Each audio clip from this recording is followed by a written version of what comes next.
Anoche escuché a mi hijo dictando la contraseña de mi cuenta bancaria a mi nuera. Yo solo sonreí, y 50 minutos después su teléfono explotó con un mensaje que lo cambió todo. Pero déjame contarte cómo llegué a ese momento. Eran las 3:15 de la madrugada cuando abrí los ojos. No por una pesadilla, no por sed, sino por una voz que venía del otro lado de la pared. Una voz que conozco desde hace 38 años, desde que lo tuve en brazos por primera vez, y le prometí que nunca le faltaría nada. La voz de Alejandro, mi único hijo. Hablaba en susurros, pero en el silencio de la noche mediterránea, cada palabra llegaba clara hasta mi habitación. Al principio pensé que quizás estaba resolviendo algo urgente, algún problema que no podía esperar hasta la mañana.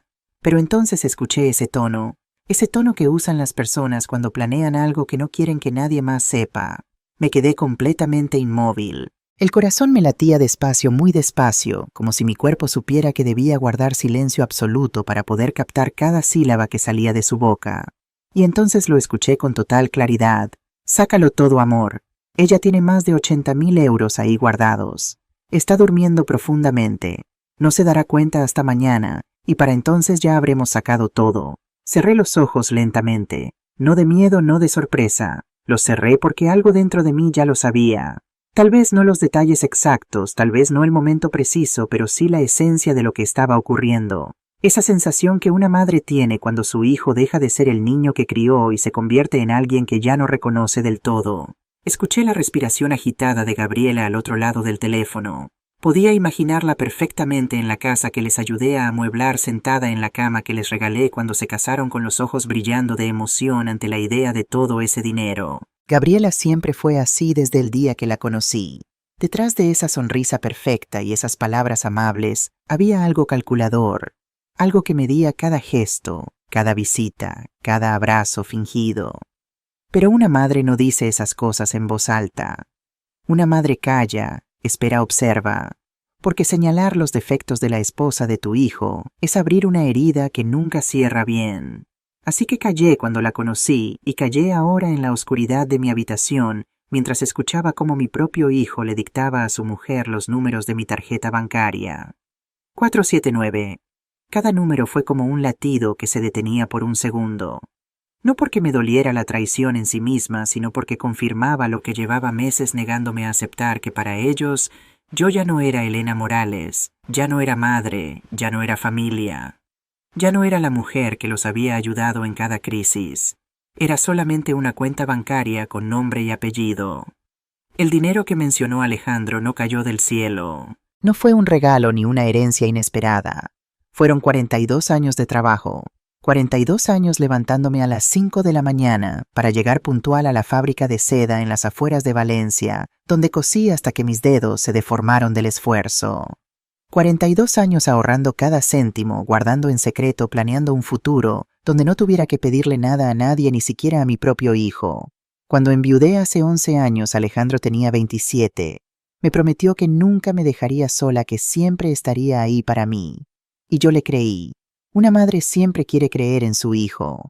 Siempre quiere pensar que todo el amor que dio durante años regresará de alguna forma cuando ella lo necesite. Pero la vida te enseña cosas que no quieres aprender.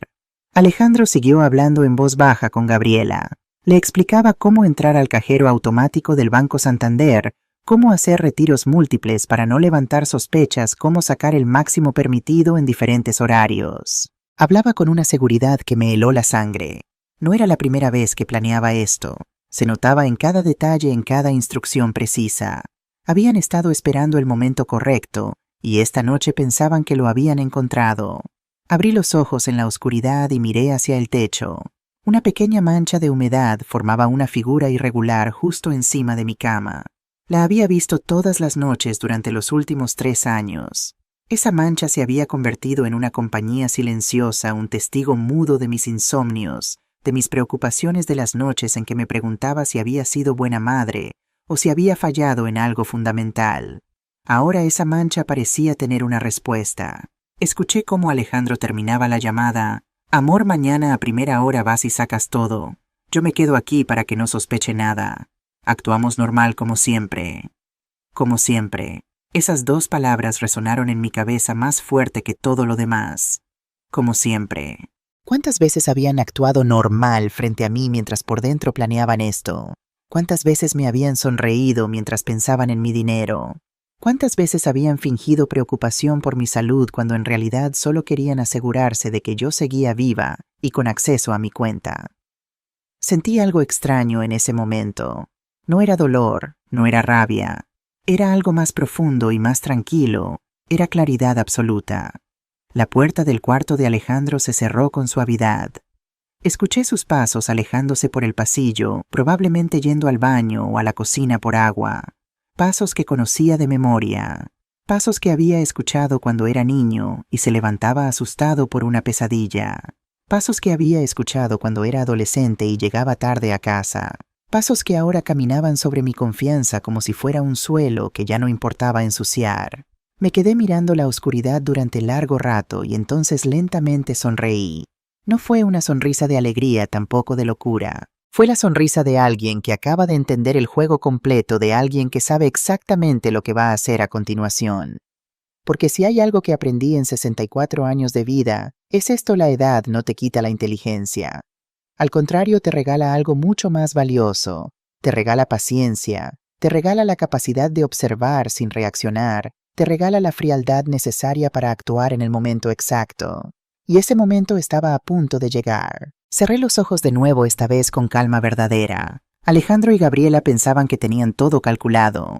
Pensaban que yo era solo una anciana ingenua que guardaba dinero debajo del colchón, esperando a que alguien más listo viniera a quitárselo. Pero se equivocaban, porque esta anciana llevaba años preparándose para un día como este. No exactamente este escenario, no exactamente esta traición, pero sí para el momento en que tuviera que protegerme incluso de mi propia sangre. Mañana temprano, apenas saliera el sol, yo también tenía un plan. Y 50 minutos después de que intentaran robarme sus vidas, iban a cambiar para siempre. 5 días antes de esa noche todo parecía normal, o al menos eso era lo que yo quería creer. Alejandro había llegado a casa un martes por la tarde con una bolsa de churros recién hechos y horchata de mi marca favorita.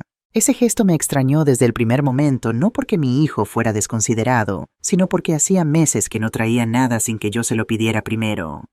«Mamá, te traje esto porque sé que te gusta», dijo mientras dejaba las cosas sobre la mesa de azulejos valencianos de la cocina. «Gabriela me pidió que pasara a saludarte». «¡Qué detalle!», respondí observándolo con atención. «¿Cómo está ella?» «Bien, muy bien, ocupada con sus cosas, ya sabes». Sus cosas. Gabriela nunca había trabajado un día en su vida. Venía de una familia que había perdido todo durante la crisis económica del 2008, y desde que la conoció, Alejandro se convirtió en su única fuente de ingresos. Mi hijo ganaba bien como ingeniero, pero nunca lo suficiente para satisfacer los gustos de Gabriela. Mientras servía la horchata en vasos, noté que Alejandro miraba disimuladamente alrededor de la cocina como si estuviera haciendo un inventario. Sus ojos se detuvieron brevemente en el cajón donde yo guardaba algunos documentos. Luego, con naturalidad fingida, se sentó frente a mí. «¿Y cómo va todo, mamá? ¿Necesitas algo? ¿Alguna reparación en la casa? ¿Algún recibo que pagar?» La pregunta parecía inocente, pero hacía años que Alejandro no se preocupaba por mis necesidades financieras. Siempre había sido al revés. Él venía cuando necesitaba dinero, cuando Gabriela quería un nuevo bolso, cuando las tarjetas de crédito llegaban al límite. «Todo bien, hijo. Ya sabes que me gusta tener mis cosas en orden». «Me alegro», dijo, y luego añadió como quien no quiere la cosa. «¿Y sigues con la misma cuenta en el Santander? Porque el otro día leí que hay problemas con algunos bancos y...» «La misma de siempre», respondí interrumpiéndolo. No quería darle más información de la necesaria. «¿Por qué lo preguntas?» «Por nada, por nada. Solo me preocupo por ti». Bebimos la horchata en un silencio extraño. Alejandro parecía nervioso, jugueteaba con las migas de los churros sobre la mesa. Después de unos minutos sacó el teléfono y fingió recibir un mensaje. «Tengo que irme, mamá. Surgió algo en el trabajo». «Claro, hijo. Gracias por la visita». Me besó en la frente, un gesto que no hacía en meses, y se marchó con prisas. Cuando la puerta se cerró, me quedé mirando los churros a medio comer y sentí un peso en el estómago que nada tenía que ver con la comida. Esa no fue la única señal. Al día siguiente, Gabriela llamó para invitarme a cenar a su casa, algo que no ocurría desde Navidad. Durante la cena, mientras Alejandro preparaba el postre en la cocina, ella se sentó muy cerca de mí en el sofá. Elena, he estado pensando. Tú vives sola en esa casa tan grande. ¿No te da miedo Valencia ya no es lo que era, hay tantos robos? La miré a los ojos, esos ojos color miel que podían ser cálidos cuando quería algo y fríos cuando ya lo había conseguido. Llevo viviendo sola 11 años, Gabriela, y la casa no es tan grande. Pero con tu edad, Dios mío, no me malinterpretes, estás estupenda, pero... ¿Y si te caes? ¿Y si te pasa algo y nadie se entera? Tengo a Carmen al lado. Nos vemos todos los días. Carmen, ¿tu vecina? Pero ella es casi tan mayor como tú. Lo que necesitas es alguien joven, alguien de confianza que te ayude con las cosas del banco, las facturas, los papeles. Todo eso puede ser complicado. Lo he manejado bastante bien hasta ahora, respondí con una sonrisa que no llegaba a mis ojos. Estaba pensando, continuó ella bajando la voz como si me fuera a revelar un secreto maravilloso. Y si vendes tu casa, el mercado inmobiliario está subiendo, especialmente en Ruzafa. Con ese dinero podrías comprar algo pequeñito más fácil de mantener y el resto, bueno, podríamos ayudarte a invertirlo. En ese momento regresó Alejandro con un flan casero que olía a canela. La conversación cambió inmediatamente, pero la semilla ya estaba plantada. No era la primera vez que insinuaban que debería vender la casa. Una casa que había comprado con el esfuerzo de toda una vida, la casa donde nació y creció Alejandro, la casa donde mi marido Manuel y yo habíamos sido felices hasta que el cáncer se lo llevó demasiado pronto. En los días siguientes las señales continuaron. Alejandro pasó casualmente cuando yo regresaba del banco y se ofreció a ayudarme con las bolsas. Gabriela me envió enlaces sobre residencias para mayores de lujo, con la excusa de que una tía suya estaba considerando mudarse a una. Pero la señal más clara llegó la tarde anterior a la noche en que los escuché. Estaba limpiando el mueble del salón cuando encontré un papel doblado que no recordaba haber visto antes. Era una fotocopia de mi DNI. Yo nunca dejaba copias de mis documentos por ahí. Siempre los guardaba en una carpeta bajo llave en mi habitación. Alguien había entrado en mis cosas. Alguien había copiado mi identificación. Y ahora, horas después, mientras el amanecer comenzaba a filtrarse por las cortinas de mi habitación, todas las piezas encajaban. No era paranoia, no eran imaginaciones de una mujer mayor. Era un plan cuidadosamente orquestado para quedarse con el fruto de mis 42 años de trabajo. Me levanté despacio, sintiendo cada uno de mis 64 años en las articulaciones. Me puse las zapatillas y caminé silenciosamente hasta la cocina. Puse agua para un café y miré por la ventana el patio interior con sus macetas de geranios rojos que Manuel había plantado hace tantos años. ¿Cómo habíamos llegado a esto? ¿En qué momento mi hijo, ese niño que consolé cuando se raspaba las rodillas, ese adolescente al que ayudé con las matemáticas, ese joven al que pagué la universidad completa, se había convertido en alguien capaz de robar a su propia madre? La respuesta se formó en mi mente con claridad dolorosa. Alejandro siempre había sido débil. Débil ante las tentaciones, débil ante la presión, débil ante las personas fuertes que lo manipulaban. Primero fueron sus amigos en la adolescencia, luego algunas novias que lo utilizaban y ahora era Gabriela quien tiraba de sus hilos. No era que mi hijo fuera malvado, era que nunca había aprendido a decir no, y ahora estaba atrapado entre su lealtad hacia mí y su miedo a decepcionar a su esposa. El café comenzó a hervir, sacándome de mis pensamientos. Lo serví en mi taza favorita, una con motivos de las fallas que Manuel me regaló en nuestro 20º aniversario. Soplé suavemente la superficie humeante y pensé en lo que debía hacer a continuación. Mientras bebía mi café, escuché movimiento en la habitación de Alejandro. Pronto saldría, fingiría sorpresa al verme despierta tan temprano, me besaría en la mejilla y se marcharía a trabajar. Pero yo sabía que no iría a la oficina. Esperaría a que Gabriela le confirmara que había vaciado mi cuenta. Tenía que entender mejor lo que estaban planeando. ¿Por qué ahora? ¿Por qué de esta manera tan desesperada? La respuesta llegó cuando recordé una conversación que escuché por casualidad hace 3 semanas durante una visita a su casa.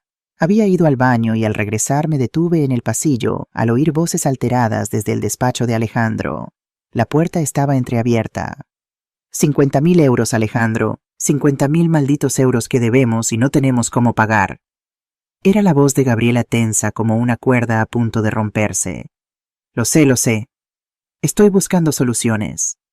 Soluciones. Han pasado 2 meses desde que perdiste el trabajo y no has encontrado nada.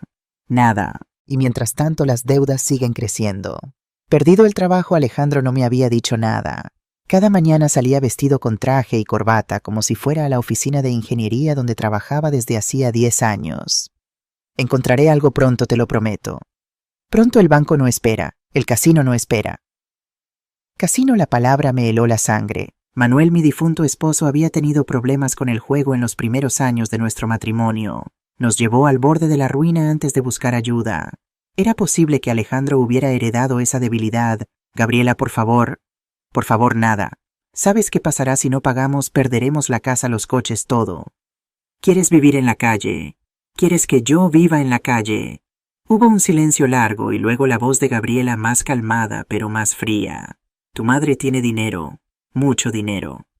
No vamos a pedirle a mi madre, ya le debemos demasiado. No estoy hablando de pedirle. Otro silencio más pesado que el anterior. No, eso no. La voz de Alejandro sonaba débil, sin convicción. ¿No? ¿Y qué propones entonces? ¿Vender un riñón? Tu madre tiene casi 65 años, vive sola en una casa grande y tiene una cuenta con más de 80,000 euros que no toca nunca. ¿Para qué los quiere? ¿Para llevárselos a la tumba? Es su dinero, Gaby. Lo ganó trabajando toda su vida. Y tú eres su único hijo, su heredero. Solo estamos adelantando la herencia. No pude escuchar más. Me alejé en silencio, fingí entrar de nuevo desde el pasillo, haciendo ruido, y la conversación dentro del despacho se detuvo inmediatamente. Pasé el resto de la visita como si nada, pero algo se había roto dentro de mí. Ahora, 3 semanas después, todo tenía sentido. Las visitas repentinas, los regalos inesperados, las preguntas sobre el banco. Todo era parte de un plan. Un plan nacido de la desesperación, sí, pero un plan para robarme al fin y al cabo. Mi hijo había perdido su trabajo. Mi hijo tenía deudas de juego.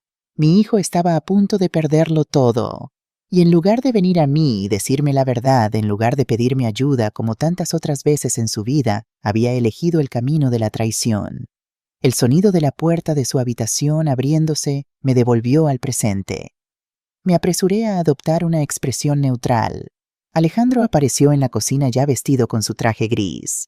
Se sorprendió visiblemente al verme. «Mamá, ¿qué haces despierta tan temprano?» «El dolor en las rodillas», mentí con facilidad. «Ya sabes cómo es a mi edad». Se acercó y me besó mecánicamente en la mejilla. Olía a esa colonia cara que Gabriela le había regalado por su cumpleaños, una colonia que costaba más de lo que yo gastaba en comida en un mes. «¿Quieres café?», ofrecí. No tengo tiempo. Tengo una reunión importante. Una reunión que no existía. Un trabajo al que no iría, una vida construida sobre mentiras cada vez más grandes. Que tengas un buen día, hijo. Me miró brevemente a los ojos y algo, culpa-vergüenza, cruzó su mirada. Tú también, mamá. Te quiero. Las palabras sonaron huecas como monedas falsas cayendo sobre mármol. Quería creerle. Una parte de mí, la parte que lo había llevado en el vientre durante 9 meses, la parte que lo había visto dar sus primeros pasos, quería desesperadamente creerle. Pero ya no podía. Y yo a ti, Alejandro. Eso al menos seguía siendo verdad. Lo amaba. Con un amor que dolía, con un amor que ya no podía protegerlo de las consecuencias de sus acciones. Cuando la puerta principal se cerró tras él, me quedé sentada un momento procesando todo. Luego, con una determinación que no sentía desde que Manuel enfermó, me levanté y fui a mi habitación. Del cajón de mi mesita de noche saqué un teléfono móvil, uno básico que Alejandro me había regalado, por si tenía una emergencia. Ahora tenía una emergencia, pero no era el tipo que él había imaginado. Busqué entre los pocos contactos hasta encontrar el nombre de Carmen. Ella respondió al segundo timbrazo, su voz aún ronca por el sueño. «Elena, ¿estás bien?» «Necesito verte, Carmen. Es urgente». Hubo un breve silencio y luego su voz, ahora completamente despierta. «Estaré ahí en 10 minutos». Carmen Ortiz había sido mi vecina durante más de 30 años. Vivíamos puerta con puerta en el mismo rellano y tras la muerte de Manuel se convirtió en mucho más que una vecina. Era mi confidente, mi amiga, la hermana que nunca tuve. Viuda como yo, Carmen entendía el peso del silencio en una casa vacía, el dolor de las fechas señaladas, la mezcla de orgullo y soledad que viene con la independencia forzada. Pero más importante aún, Carmen conocía a la gente. Antes de jubilarse había trabajado como secretaria en un bufete de abogados y tenía un sexto sentido para detectar mentiras y malas intenciones. Nunca le había gustado Gabriela. Tiene ojos de zorra, me dijo una vez después de conocerla. Y no de las listas, sino de las peligrosas. Exactamente 9 minutos después de mi llamada sonó el timbre. Carmen estaba en la puerta con una bandeja de magdalenas caseras y una expresión de preocupación genuina. ¿Qué pasa, Elena? Tienes cara de haber visto un fantasma. La invité a pasar y nos sentamos en la cocina. Le serví café y en voz baja, como si las paredes pudieran escucharnos, le conté todo. La conversación que había escuchado la noche anterior, los planes de Alejandro y Gabriela, las deudas, el juego, el trabajo perdido, la traición. Carmen me escuchó sin interrumpir, sus ojos oscuros fijos en mí, asintiendo ocasionalmente. Cuando terminé, dejó su taza con cuidado sobre la mesa y tomó mis manos entre las suyas. Estaban calientes por el café y firmes a pesar de su edad. Elena, lo siento mucho, pero debo decir que no me sorprende. No. Gabriela siempre ha mirado tu casa como si ya fuera suya. Y en cuanto a Alejandro, es un buen chico en el fondo, pero siempre ha sido débil, como un junco que se dobla con cualquier viento. Sus palabras, aunque duras, confirmaban mis propios pensamientos. Carmen siempre había sido así, directa, sin adornos, pero con un corazón de oro bajo esa corteza. ¿Qué voy a hacer, Carmen? Es mi hijo, mi único hijo. Y por eso mismo debes hacer lo que sea necesario, no para castigarlo, sino para salvarlo. ¿Salvarlo? Elena, piénsalo. Si hoy les permites robarte 80.000 euros, ¿qué les impedirá volver por más? ¿Qué les enseñará sobre las consecuencias de sus actos? Estarás alimentando un monstruo que eventualmente los devorará a ellos también. Me quedé en silencio procesando sus palabras. Tenía razón, por supuesto. Si cedía ahora, si les permitía salirse con la suya, no estaría ayudando a Alejandro. Solo estaría posponiendo una lección que tarde o temprano tendría que aprender. ¿Y qué sugieres? Los ojos de Carmen brillaron con una mezcla de compasión y determinación. Mi hijo Mateo trabaja en el Banco Santander. Mateo, el que estudió económicas, el mismo, es subdirector de la sucursal en la calle Colón. Puede ayudarte a proteger tu dinero y tal vez a darle a tu hijo la lección que necesita. Mateo Vega. Lo recordaba como un niño tímido y estudioso que siempre llevaba libros bajo el brazo. Ahora era un hombre de unos 35 años, casado con 2 hijos pequeños. Lo veía ocasionalmente cuando visitaba a su madre, siempre educado, siempre respetuoso. No quiero molestarle con mis problemas familiares. Carmen hizo un gesto de impaciencia. No seas ridícula. Mateo te adora. Siempre dice que eres como su segunda madre, con todas esas tartas de manzana que le preparabas cuando estudiaba para los exámenes. Una sonrisa involuntaria se formó en mis labios al recordarlo. Mateo, con sus gafas demasiado grandes para su cara, estudiando en mi mesa de la cocina mientras Alejandro jugaba al fútbol en la calle. Además, continuó Carmen, esto no es solo un problema familiar. Es un delito. Acceso no autorizado a tus cuentas, intento de fraude. Mateo no solo puede ayudarte como el hijo de una amiga, sino como profesional bancario. Tenía razón otra vez. Esto iba más allá de una disputa familiar. Si Alejandro y Gabriela tenían éxito, estarían cometiendo un delito contra mí. Un delito que en mi corazón ya habían cometido al planificarlo con tanto detalle. De acuerdo, dije finalmente. Llamemos a Mateo. Carmen sonrió, sacó su teléfono y marcó el número de su hijo. Después de una breve explicación, me pasó el aparato. Elena, soy Mateo. Mi madre me ha contado algo, pero preferiría que me explicaras tú misma la situación. Su voz era calmada, profesional, pero cálida. Le conté lo esencial, tratando de mantener la compostura, de no sonar como una madre paranoica o una anciana confundida. Cuando terminé, hubo un breve silencio al otro lado de la línea. Elena, lamento mucho que estés pasando por esto. Desafortunadamente, el abuso financiero a personas mayores es más común de lo que pensamos, incluso dentro de las familias. Pero hay algo que podemos hacer. ¿Qué exactamente? ¿Podrías venir a mi oficina esta mañana? Digamos a las 10:30 tendré todo preparado para proteger tus fondos. ¿Y Elena? Sí, trae tu DNI y cualquier documentación bancaria que tengas. Y si es posible, no le digas a nadie dónde vas. Entendido. Una cosa más, si realmente quieres darle una lección a tu hijo y a su esposa, podríamos hacer algo más que simplemente proteger tu dinero. ¿A qué te refieres? Te lo explicaré cuando nos veamos. Pero piensa en esto: a veces la mejor forma de ayudar a alguien a entender el valor del dinero Es permitirle experimentar las consecuencias de intentar obtenerlo de manera deshonesta. Después de colgar, miré a Carmen, que me observaba con una mezcla de tristeza y determinación. ¿Estás segura de que quieres hacer esto, Elena? Una vez que empieces, no habrá vuelta atrás. Tu relación con Alejandro nunca será la misma. Pensé en mi hijo, en el niño que fue, en el hombre que era ahora. Pensé en todas las veces que lo había salvado de las consecuencias de sus acciones, todas las veces que había intervenido para suavizar su camino. ¿Y si ese había sido mi error? ¿Y si al protegerlo tanto solo había conseguido debilitarlo? Nuestra relación ya ha cambiado, Carmen. Anoche, cuando lo escuché planear cómo robarme algo, se rompió. Algo que no sé si podrá repararse. Carmen asintió comprendiendo. Entonces hagámoslo. Y hagámoslo bien. Me levanté con una nueva determinación. Por primera vez en muchos años sentí que estaba a punto de hacer algo verdaderamente difícil, pero verdaderamente necesario. No solo por mí, sino también por Alejandro. Porque a veces el amor más profundo no se demuestra cediendo, sino manteniéndose firme. Mientras me preparaba para salir, pensé en algo que Manuel solía decirme. El verdadero carácter de una persona no se revela cuando las cosas van bien, sino cuando todo se derrumba a su alrededor. Hoy iba a poner a prueba mi carácter, y sin saberlo Alejandro iba a poner a prueba el suyo. ¿Quién saldría fortalecido y quién saldría derrotado? Solo el tiempo lo diría. Pero una cosa estaba clara: después de hoy, nada volvería a ser igual en la familia Morales. El Banco Santander de la calle Colón era un edificio imponente con su fachada de piedra y cristal que reflejaba el sol de la mañana valenciana. Entré con paso firme, aunque sentía las piernas temblorosas. A mis 64 años nunca imaginé que tendría que proteger mis ahorros de mi propio hijo. En la recepción, una joven con el uniforme rojo característico me recibió con una sonrisa profesional. «Buenos días, ¿en qué puedo ayudarla? Tengo cita con Mateo Vega».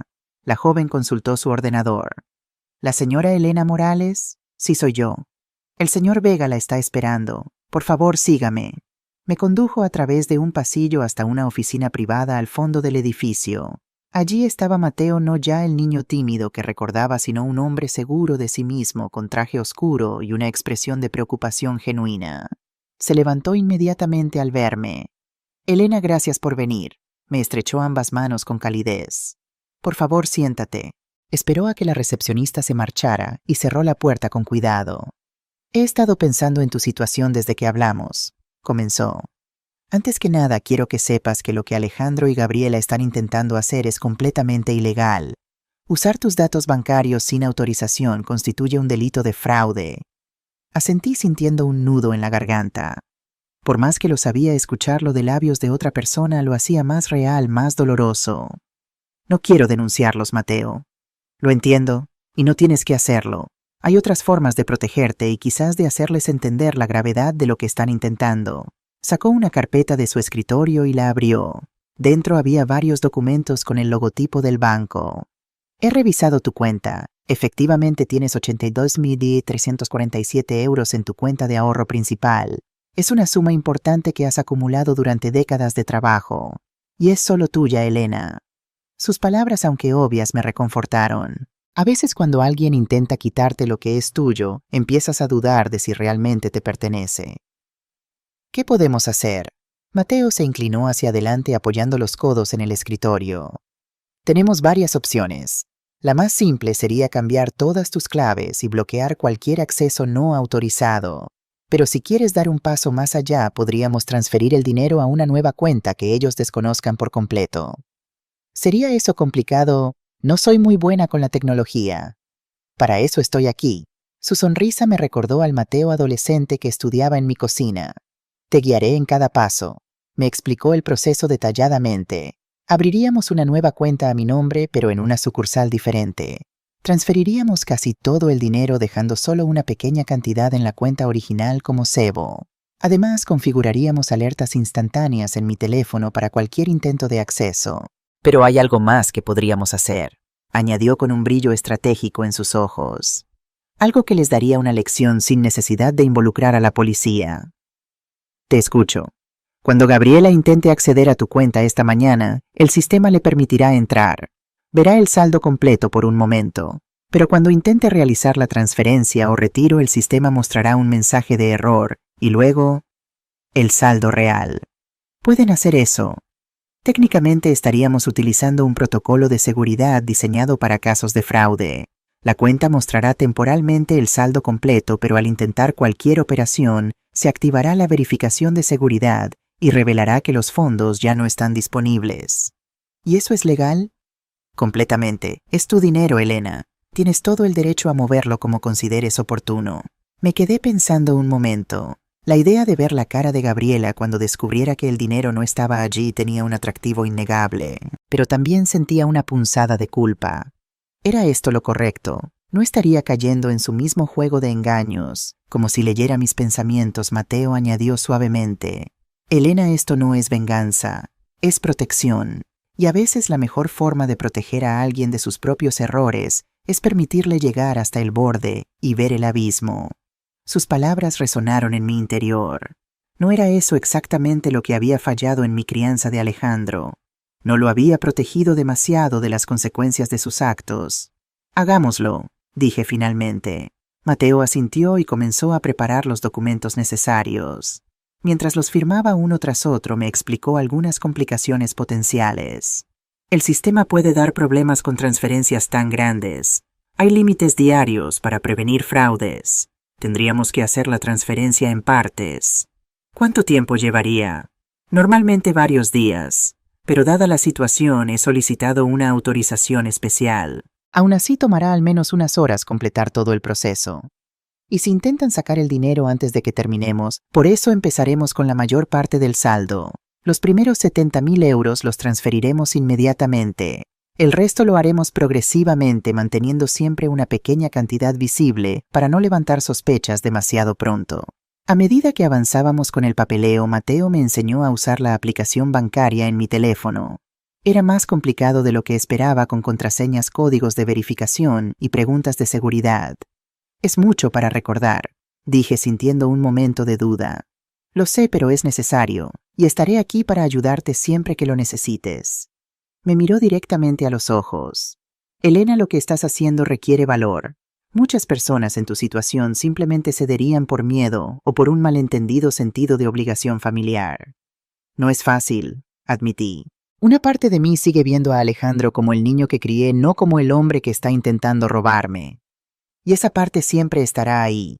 Eres su madre, pero también eres una mujer que merece respeto y protección.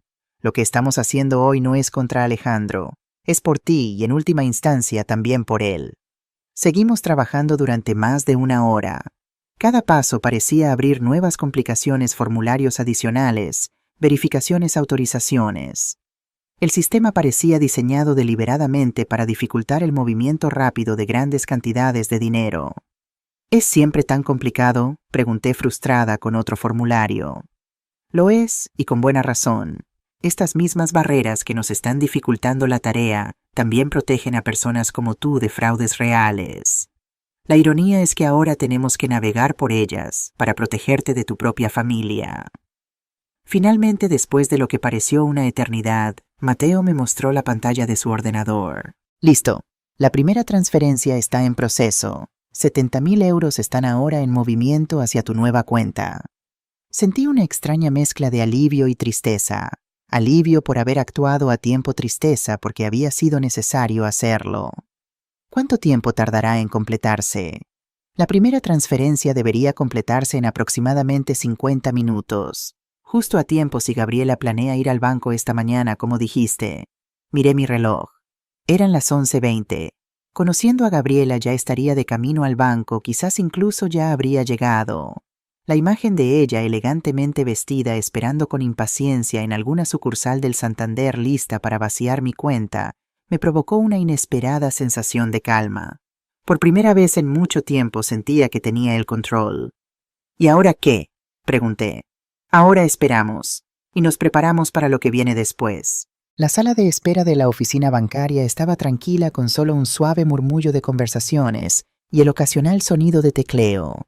Mateo había insistido en que me quedara allí mientras se completaba la transferencia. Prefiero que estés aquí si surge algún problema, me había dicho.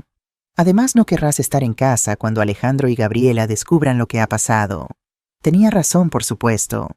La confrontación era inevitable, pero era mejor que ocurriera cuando yo estuviera preparada, no cuando ellos tuvieran la ventaja de la sorpresa y la ira fresca. Para pasar el tiempo, Mateo me trajo un café y algunos documentos sobre protección financiera para personas mayores. Lamentablemente tu caso no es único, explicó mientras hojeaba los folletos. El abuso financiero a mayores es uno de los delitos más infradenunciados, especialmente cuando los perpetradores son miembros de la familia. ¿Por qué? Vergüenza principalmente. Nadie quiere admitir que sus seres queridos intentan aprovecharse de ellos. Y luego está el miedo a quedarse solos, a perder lo poco de familia que les queda. Sus palabras tocaron una fibra sensible. Ese era exactamente mi temor, que al protegerme de Alejandro lo perdería para siempre. Valían 80.000 euros la relación con mi único hijo. Pero la pregunta estaba mal planteada. No se trataba del dinero. Se trataba de respeto, de confianza, de los valores fundamentales que definen una relación. Si Alejandro estaba dispuesto a traicionar mi confianza de esta manera, ¿qué tipo de relación nos quedaba realmente? Hay algo más que deberías saber, dijo Mateo, interrumpiendo mis pensamientos. Una vez que hagamos esto, ellos podrían tomar represalias. ¿Qué tipo de represalia? Depende de cuán desesperados estén. Podrían intentar presionarte emocionalmente, hacerte sentir culpable. Podrían amenazar con acciones legales, aunque no tendrían base para ello. O podrían intentar acceder a otros activos tuyos. ¿Te refieres a la casa? Exactamente. La propiedad inmobiliaria es a menudo el activo más valioso. Y si están dispuestos a intentar vaciar tu cuenta bancaria, es posible que también intenten quedarse con tu casa. Un escalofrío me recorrió la espalda. La casa en el barrio de Ruzafa no solo representaba mi seguridad financiera, era mi hogar lleno de recuerdos de una vida compartida con Manuel, de la infancia de Alejandro, de momentos que definían quién era yo. ¿Qué puedo hacer para protegerla? Por ahora nada drástico, pero te recomendaría consultar con un abogado lo antes posible. Mi oficina tiene contactos con especialistas en derecho de mayores. Puedo recomendarte algunos. Asentí, sintiendo que la situación se volvía cada vez más compleja, cada vez más seria. Lo que había comenzado como una simple protección de mis ahorros estaba evolucionando hacia algo más grande, una redefinición completa de mi vida y mis relaciones. El teléfono de Mateo sonó, interrumpiendo nuestra conversación. Respondió y escuchó brevemente su expresión profesional transformándose en una sonrisa contenida. Gracias por la información. Manténgame informado. Colgó y me miró. Era mi compañero de la sucursal de Ruzafa. Gabriela acaba de llegar allí. Mi corazón dio un vuelco. Va a intentarlo ahora. Eso parece. Ha pedido hablar con un asesor privado diciendo que necesita realizar una transferencia importante. Pero ¿cómo no tiene mi autorización? Según mi compañero, ha presentado una autorización con tu firma. Mateo hizo una pausa significativa. Una firma que supongo no es la tuya. La falsificación. Otro delito más a la lista. Me pregunté en qué momento mi hijo y su esposa habían cruzado esa línea, en qué momento habían decidido que las leyes y la ética no se aplicaban a ellos cuando se trataba de conseguir lo que querían. ¿Y ahora qué pasará? La dejarán proceder hasta cierto punto. Verá el saldo inicial, creerá que todo va bien. Pero cuando intente realizar la transferencia... Mateo dejó la frase sin terminar, con una expresión que mezclaba profesionalidad y algo parecido a la satisfacción. Los siguientes 20 minutos fueron los más largos de mi vida. Esperamos en silencio, yo revisando distraídamente los folletos sin realmente leerlos. Mateo trabajando en su ordenador, pero claramente pendiente del teléfono. Cuando finalmente sonó, ambos dimos un respingo. Mateo Vega, respondió con tono profesional. Escuchó durante un largo minuto, ocasionalmente asintiendo. Entiendo, sí era de esperar. Manténme informado si hay algún desarrollo más. Colgó y me miró directamente. Acaba de suceder. Gabriela intentó transferir 75.000 euros a una cuenta a nombre de Alejandro. El sistema mostró el mensaje de error y luego reveló el saldo real, 9.347 euros. ¿Y cómo reaccionó? Según mi compañero, primero pensó que era un error del sistema. Insistió, intentó otra vez. Cuando el asesor le confirmó que efectivamente esos eran los fondos disponibles, comenzó a alterarse. Exigió hablar con el director, alegando que había algún tipo de fraude. Cuando le preguntaron exactamente qué relación tenía contigo y cómo había obtenido la autorización, de repente recordó que tenía una cita urgente y se marchó. Una mezcla de emociones me invadió: alivio de que el plan hubiera funcionado, tristeza por la situación y sorprendentemente una chispa de algo parecido a la satisfacción. No era orgullo por haber ganado, sino la tranquila certeza de haber hecho lo correcto, de haberme defendido cuando era necesario.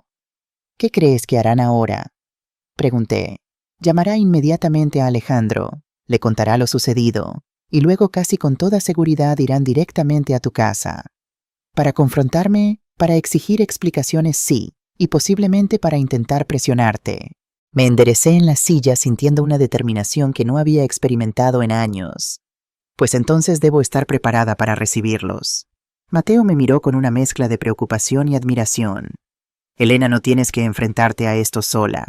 ¿Puedo acompañarte o podemos llamar a mi madre para que esté contigo? Consideré su oferta por un momento. La idea de tener apoyo era tentadora, pero algo dentro de mí sabía que esta confrontación era algo que necesitaba manejar por mí misma, al menos inicialmente. Te lo agradezco, Mateo, pero creo que esto es algo que debo hacer sola. Es mi hijo, después de todo. Al menos déjame llevarte a casa. Asentí agradecida por este pequeño apoyo.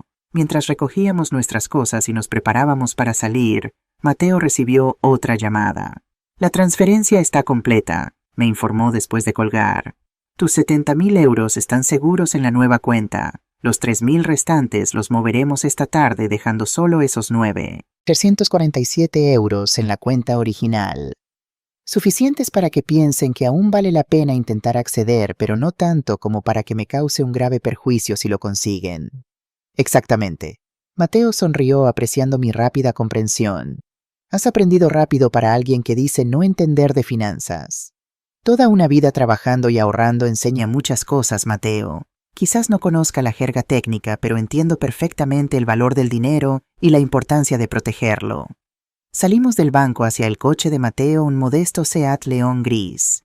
El sol de mediodía caía implacable sobre las calles valencianas, haciendo brillar el asfalto y obligando a los transeúntes a buscar la escasa sombra de los árboles. Durante el trayecto hacia mi casa permanecimos mayormente en silencio. Mi mente repasaba una y otra vez lo que diría cuando finalmente me enfrentara a Alejandro y Gabriela. ¿Debería mostrar enojo, decepción, tristeza o simplemente una fría determinación? ¿Cómo te sientes?, preguntó Mateo finalmente mientras nos acercábamos a mi calle. Extrañamente tranquila, respondí sorprendida por mi propia serenidad, como si hubiera estado preparándome para este momento toda mi vida sin saberlo. El coraje a veces es así, no siempre se manifiesta como una explosión de adrenalina. A veces es una calma absoluta, una certeza profunda de que estás haciendo lo correcto. Cuando llegamos frente a mi edificio, vi que el coche de Alejandro ya estaba aparcado allí. Mi corazón dio un vuelco, pero mi resolución no flaqueó. ¿Estás segura de que no quieres que te acompañe?, preguntó Mateo una última vez. Segura, pero gracias por todo, Mateo. No sé cómo habría enfrentado esto sin tu ayuda. Llámame en cuanto termines de hablar con ellos. Y si en algún momento te sientes amenazada o incómoda, no dudes en llamar también a mi madre. Está a solo unos pasos. Asentí, tomé aire y salí del coche. Con cada paso hacia la puerta del edificio, sentía que estaba entrando en una nueva etapa de mi vida. Una etapa donde ya no sería la madre sacrificada que siempre cedía, siempre perdonaba, siempre se hacía a un lado.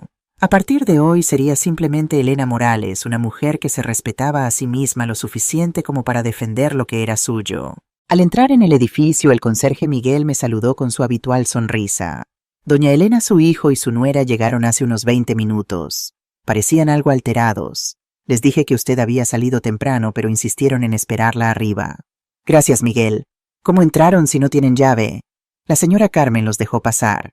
Dijo que ella estaría en casa por si la necesitaba. Miguel bajó la voz. ¿Está todo bien, doña Elena?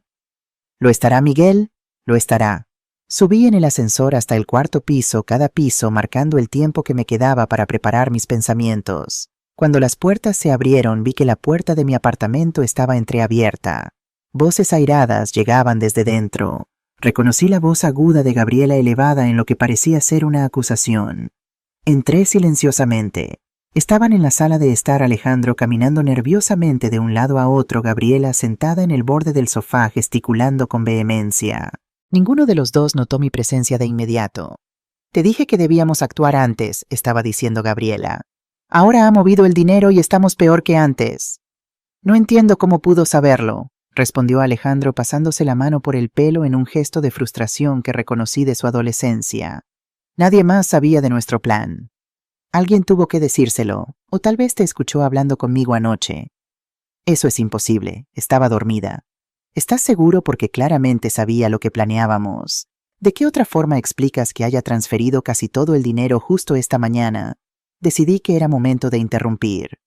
Tienes razón, Gabriela, os escuché anoche. Ambos se giraron sobresaltados. Gabriela se puso de pie inmediatamente como impulsada por un resorte. Alejandro se quedó congelado en medio de su ir y venir. «Mamá», dijo finalmente con una voz que intentaba sonar casual, pero temblaba ligeramente. «No te oímos entrar». Evidentemente, dejé mi bolso sobre la mesa del recibidor con deliberada calma. Al igual que vosotros pensasteis que yo no os oiría planeando cómo vaciar mi cuenta bancaria. Un silencio tenso llenó la habitación. Podía ver los engranajes girando en la mente de Alejandro, buscando una explicación, una excusa, una salida. Fue Gabriela quien habló primero. «No sé qué crees que escuchaste, Elena, pero obviamente ha habido un malentendido». «¿Un malentendido?», mantuve mi voz controlada, casi conversacional. «Es un malentendido que fuiste al banco esta mañana con una autorización falsificada intentando transferir 75.000 euros de mi cuenta». Sus ojos se abrieron de par en par, la sorpresa momentáneamente desplazando la arrogancia en su rostro. «¿Cómo? El banco me llamó, por supuesto. Soy cliente desde hace más de 40 años. Conocen mi firma. Saben que nunca autorizaría una transferencia de esa magnitud sin estar presente». Era una mentira, pero una necesaria. No quería implicar a Mateo directamente. «Mamá, podemos explicarlo», intervino Alejandro dando un paso hacia mí. Noté que evitaba mirarme a los ojos. «¿Explicar qué exactamente? ¿Cómo planeaste robarme mientras dormía? ¿Cómo falsificaste mi firma? ¿Cómo pretendías dejarme sin los ahorros de toda mi vida?» «No es así», su voz subió de volumen. «No íbamos a robarte solo íbamos a pedir prestado el dinero. Te lo habríamos devuelto». ¿Cómo tienes deudas de juego, Alejandro? Deudas que no puedes pagar ni con tu trabajo, que por cierto perdiste hace meses sin decírmelo. Su rostro palideció. ¿Cómo sabes lo del trabajo? Las paredes tienen oídos, hijo, y las madres tenemos ojos. Ojos que ven cuando nuestros hijos nos mienten, cuando fingen ir a trabajar cada mañana, cuando gastan dinero que no tienen. Gabriela se acercó, su postura cambiando de la defensiva a algo más agresivo. Ese dinero, de todos modos, será de Alejandro cuando mueras. ¿Qué diferencia hay si lo usa ahora cuando realmente lo necesita? ¿De qué te sirve a ti guardado en un banco mientras tu hijo tiene problemas? La frialdad de sus palabras, la manera en que hablaba de mi muerte como un simple trámite administrativo, como una transferencia de activos, me impactó a pesar de que ya conocía su naturaleza. La diferencia, Gabriela, es el respeto, el permiso, la honestidad. Si Alejandro hubiera venido a mí, si me hubiera contado la verdad sobre su situación, yo le habría ayudado, como lo he hecho toda su vida. Pero decidisteis tratarme como a una idiota, como a un obstáculo que hay que eludir o manipular. Me giré hacia mi hijo, sintiendo que las lágrimas amenazaban con brotar, pero conteniéndolas con firmeza. ¿Realmente pensaste que era mejor robarme que pedirme ayuda? Tampoco te importa mi dignidad, mi confianza. Alejandro parecía desmoronarse ante mis ojos. Por un momento vi un destello del niño que había sido confundido y arrepentido después de romper una promesa. Pero entonces Gabriela puso una mano en su brazo y su expresión se endureció nuevamente. «No teníamos opción», dijo con voz fría. «Cada vez que Alejandro intenta hablar contigo sobre dinero, lo tratas como a un niño, lo haces sentir pequeño, dependiente». «Eso no es cierto», protesté, aunque una parte de mí se preguntaba si había algo de verdad en sus palabras. Había sido demasiado controladora. Había alimentado sin querer esta dinámica disfuncional. «Lo es», insistió Alejandro encontrando su voz. «Siempre me has hecho sentir que tu ayuda viene con condiciones, con expectativas que nunca puedo cumplir.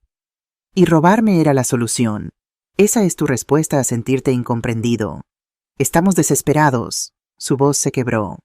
«Debemos 50.000 euros. Si no pagamos pronto perderemos la casa. Perderemos todo». «¿Y crees que yo no perdería todo si me quitarais mis ahorros? ¿Quién cuidaría de mí entonces? ¿Vosotros, los mismos que estáis dispuestos a dejarme sin nada?» Un silencio incómodo siguió a mis palabras. Era la verdad que ninguno de los dos quería enfrentar que su plan no contemplaba mi bienestar, que en su desesperación habían decidido que yo era prescindible. Gabriela fue la primera en recuperarse. Su táctica cambió visiblemente de la agresión a una falsa conciliación. Elena, entendemos que estés molesta, pero aún podemos solucionar esto como familia. Necesitamos ese dinero temporalmente. Te firmaremos un documento, será todo legal. Es demasiado tarde para eso, Gabriela. La confianza está rota.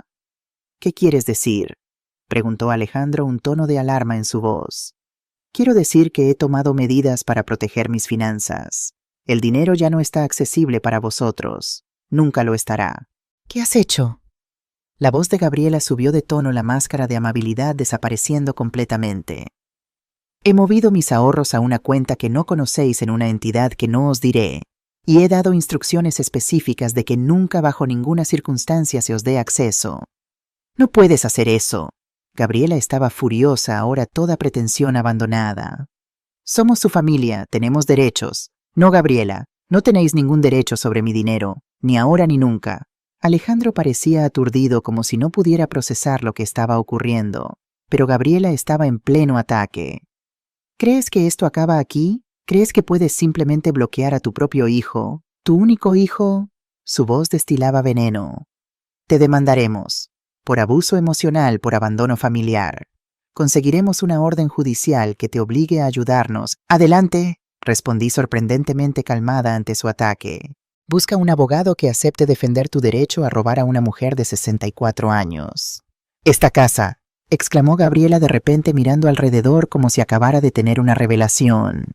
Esta casa vale más que ese dinero, mucho más con los precios actuales en Ruzafa. Podríamos venderla, resolver nuestros problemas y aún sobraría. Esta casa es mía, respondí sintiendo por primera vez un atisbo de miedo. No había considerado que pudieran ir tras la propiedad. ¿Por cuánto tiempo?, replicó Gabriela con una sonrisa malévola. Alejandro es tu único heredero, y hay formas de declarar a una persona incapacitada para manejar sus propios asuntos. La amenaza estaba clara. Si no podían conseguir mi dinero directamente, intentarían conseguir la casa, o peor aún, intentarían declararme incompetente. Miré a mi hijo, esperando, rogando silenciosamente que interviniera, que pusiera fin a las amenazas de su esposa, pero permaneció en silencio, su rostro una máscara inexpresiva. ¿Eso es lo que quieres, Alejandro?, pregunté finalmente. ¿Quieres declararme incompetente? ¿Quieres quitarme la casa donde naciste, donde creciste, donde tu padre y yo construimos una vida para ti? Se produjo un largo silencio. Cuando finalmente habló, su voz era fría, distante. Quiero que entiendas lo que está en juego, mamá. No estamos hablando de caprichos. Estamos hablando de supervivencia. O nos ayudas voluntariamente o tendremos que buscar otras soluciones. Sentí que algo se rompía definitivamente dentro de mí. El último hilo de esperanza de que mi hijo pudiera recapacitar, de que esta situación pudiera resolverse con amor y comprensión, se desvaneció. Entiendo perfectamente lo que está en juego, Alejandro. Más de lo que crees. Me dirigí hacia la puerta principal y la abrí de par en par. Ahora os pido que os marchéis de mi casa. ¿Nos estás echando?, preguntó Alejandro, la incredulidad evidente en su voz. Sí. Y hasta que estéis dispuestos a hablar con honestidad y respeto, no sois bienvenidos aquí. Gabriela agarró su bolso y se dirigió hacia la puerta, lanzándome una mirada cargada de odio. Esto no ha terminado, vieja estúpida. Alejandro dudó un momento, una sombra de conflicto cruzando su rostro, pero finalmente siguió a su esposa sin decir palabra. Cuando la puerta se cerró tras ellos, me apoyé contra ella y dejé que las lágrimas fluyeran libremente. No eran lágrimas de debilidad o arrepentimiento, eran lágrimas de dolor por lo que había perdido, por el hijo que creía conocer y que se había transformado en un extraño ante mis ojos. Pero también eran lágrimas de liberación, porque por primera vez en décadas había actuado completamente en mi propio interés, había defendido mi dignidad sin disculpas ni concesiones. Y aunque el precio había sido alto, quizás el más alto que jamás había pagado, sabía en lo más profundo de mi ser que había hecho lo correcto. El silencio que siguió a su partida fue absoluto, casi palpable. Me quedé inmóvil junto a la puerta durante lo que parecieron horas, aunque probablemente solo fueron minutos. Cuando finalmente encontré la fuerza para moverme, Mis piernas me llevaron automáticamente a la cocina donde puse agua para un té. Los rituales cotidianos, las pequeñas acciones automáticas se convirtieron en un ancla en medio de la tormenta emocional. Mientras esperaba que el agua hirviera, sonó el timbre.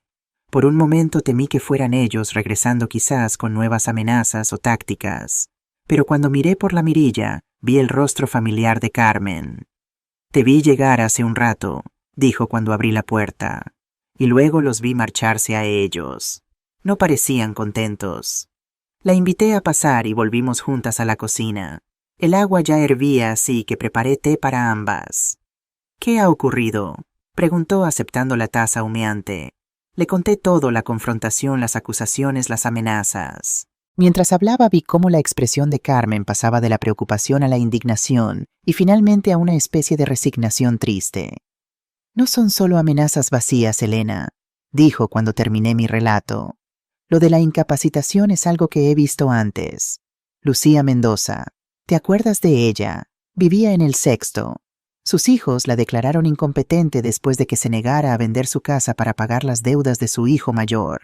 Contrataron a un psiquiatra que testificó que tenía principios de demencia. Un escalofrío me recorrió la espalda. ¿Pueden hacer eso realmente? ¿Sin pruebas? Con las pruebas adecuadas, sí. Y créeme, si Gabriela está decidida, encontrará a alguien dispuesto a proporcionar esas pruebas. El dinero compra muchas conciencias. ¿Qué pasó con Lucía?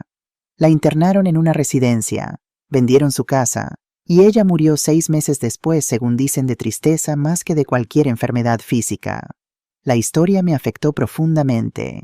No porque temiera correr la misma suerte, me sentía perfectamente capaz y en mis cabales, sino porque me mostraba hasta dónde podían llegar las personas cuando la codicia nublaba su juicio moral.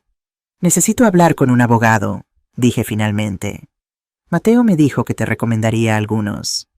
«Sí, pero quiero hacerlo ahora mismo. No puedo esperar». Carmen asintió, comprendiendo la urgencia. «Conozco a alguien, Francisca Luján. Trabajó en el bufete donde yo era secretaria. Está especializada en derecho de familia y protección de mayores. Si quieres la llamo ahora mismo». Asentí, agradecida por tener a Carmen a mi lado en estos momentos. Mientras ella hacía la llamada, intenté ordenar mis pensamientos. Necesitaba un plan no solo para protegerme legalmente, sino para rehacer mi vida. Porque una cosa estaba clara: después de lo ocurrido hoy, nada volvería a ser como antes. La relación con mi hijo, tal como la conocía, había terminado. Y aunque eso me partía el corazón, también me ofrecía una extraña y dolorosa libertad. «Francisca puede recibirnos hoy mismo», anunció Carmen al colgar. «A las 4. Tiene el despacho en Gran Vía». «Gracias, Carmen. No sé qué haría sin ti». «Para eso están las amigas». Tomó un sorbo de té y me miró con seriedad. «Elena, ¿has considerado qué vas a hacer con la casa?» «¿A qué te refieres? Después de lo que ha pasado, después de las amenazas de Gabriela. ¿Crees que es seguro seguir viviendo aquí? Conocen tus rutinas, tienen llave y claramente están desesperados». No había considerado esa posibilidad. La idea de abandonar mi hogar me resultaba casi tan dolorosa como la traición de Alejandro. Pero Carmen tenía razón. Si estaban dispuestos a robarme, a falsificar mi firma, a amenazarme con declararme incompetente, ¿qué les impediría tomar medidas más drásticas? ¿Sugieres que me mude? Al menos temporalmente. Hasta que las cosas se calmen, hasta que tengas protección legal adecuada. ¿Pero a dónde iría? Podrías quedarte conmigo por unos días, y luego quizás buscar un apartamento en otra zona. Algo más pequeño, más fácil de mantener. La ironía no se me escapó. Era exactamente lo que Gabriela había sugerido, aunque con intenciones completamente diferentes. «Tendría que vender esta casa», murmuré, más para mí misma que para Carmen. «Eventualmente sí, pero no tienes que decidirlo ahora. Lo importante es tu seguridad inmediata». Miré alrededor de la cocina con sus azulejos tradicionales valencianos, que Manuel y yo habíamos elegido juntos, la mesa donde Alejandro había hecho sus deberes, durante años la ventana desde donde se veía el pequeño patio con los geranios. Cada rincón guardaba un recuerdo, una historia, una parte de mí. Pero Carmen tenía razón. No podía quedarme aquí, no después de las amenazas de hoy. Sería como dormir con una cobra en la cama, siempre esperando el momento del ataque. «De acuerdo», dije finalmente. «Me quedaré contigo unos días, y mientras tanto buscaré un lugar nuevo donde vivir». Carmen me apretó la mano en un gesto de solidaridad. «Es lo mejor, Elena. Un nuevo comienzo. Un nuevo comienzo a los 64 años, sonreí tristemente. No es exactamente lo que había planeado para esta etapa de mi vida. La vida rara vez sigue nuestros planes. Lo importante es cómo respondemos cuando se desvía. Pasamos la siguiente hora preparando una pequeña maleta con lo esencial: ropa, medicamentos, documentos importantes, algunas fotografías. Decidí no llevarme objetos de valor visible para no alertar a Alejandro y Gabriela de que me estaba mudando. Cuanto menos supieran de mis movimientos, mejor.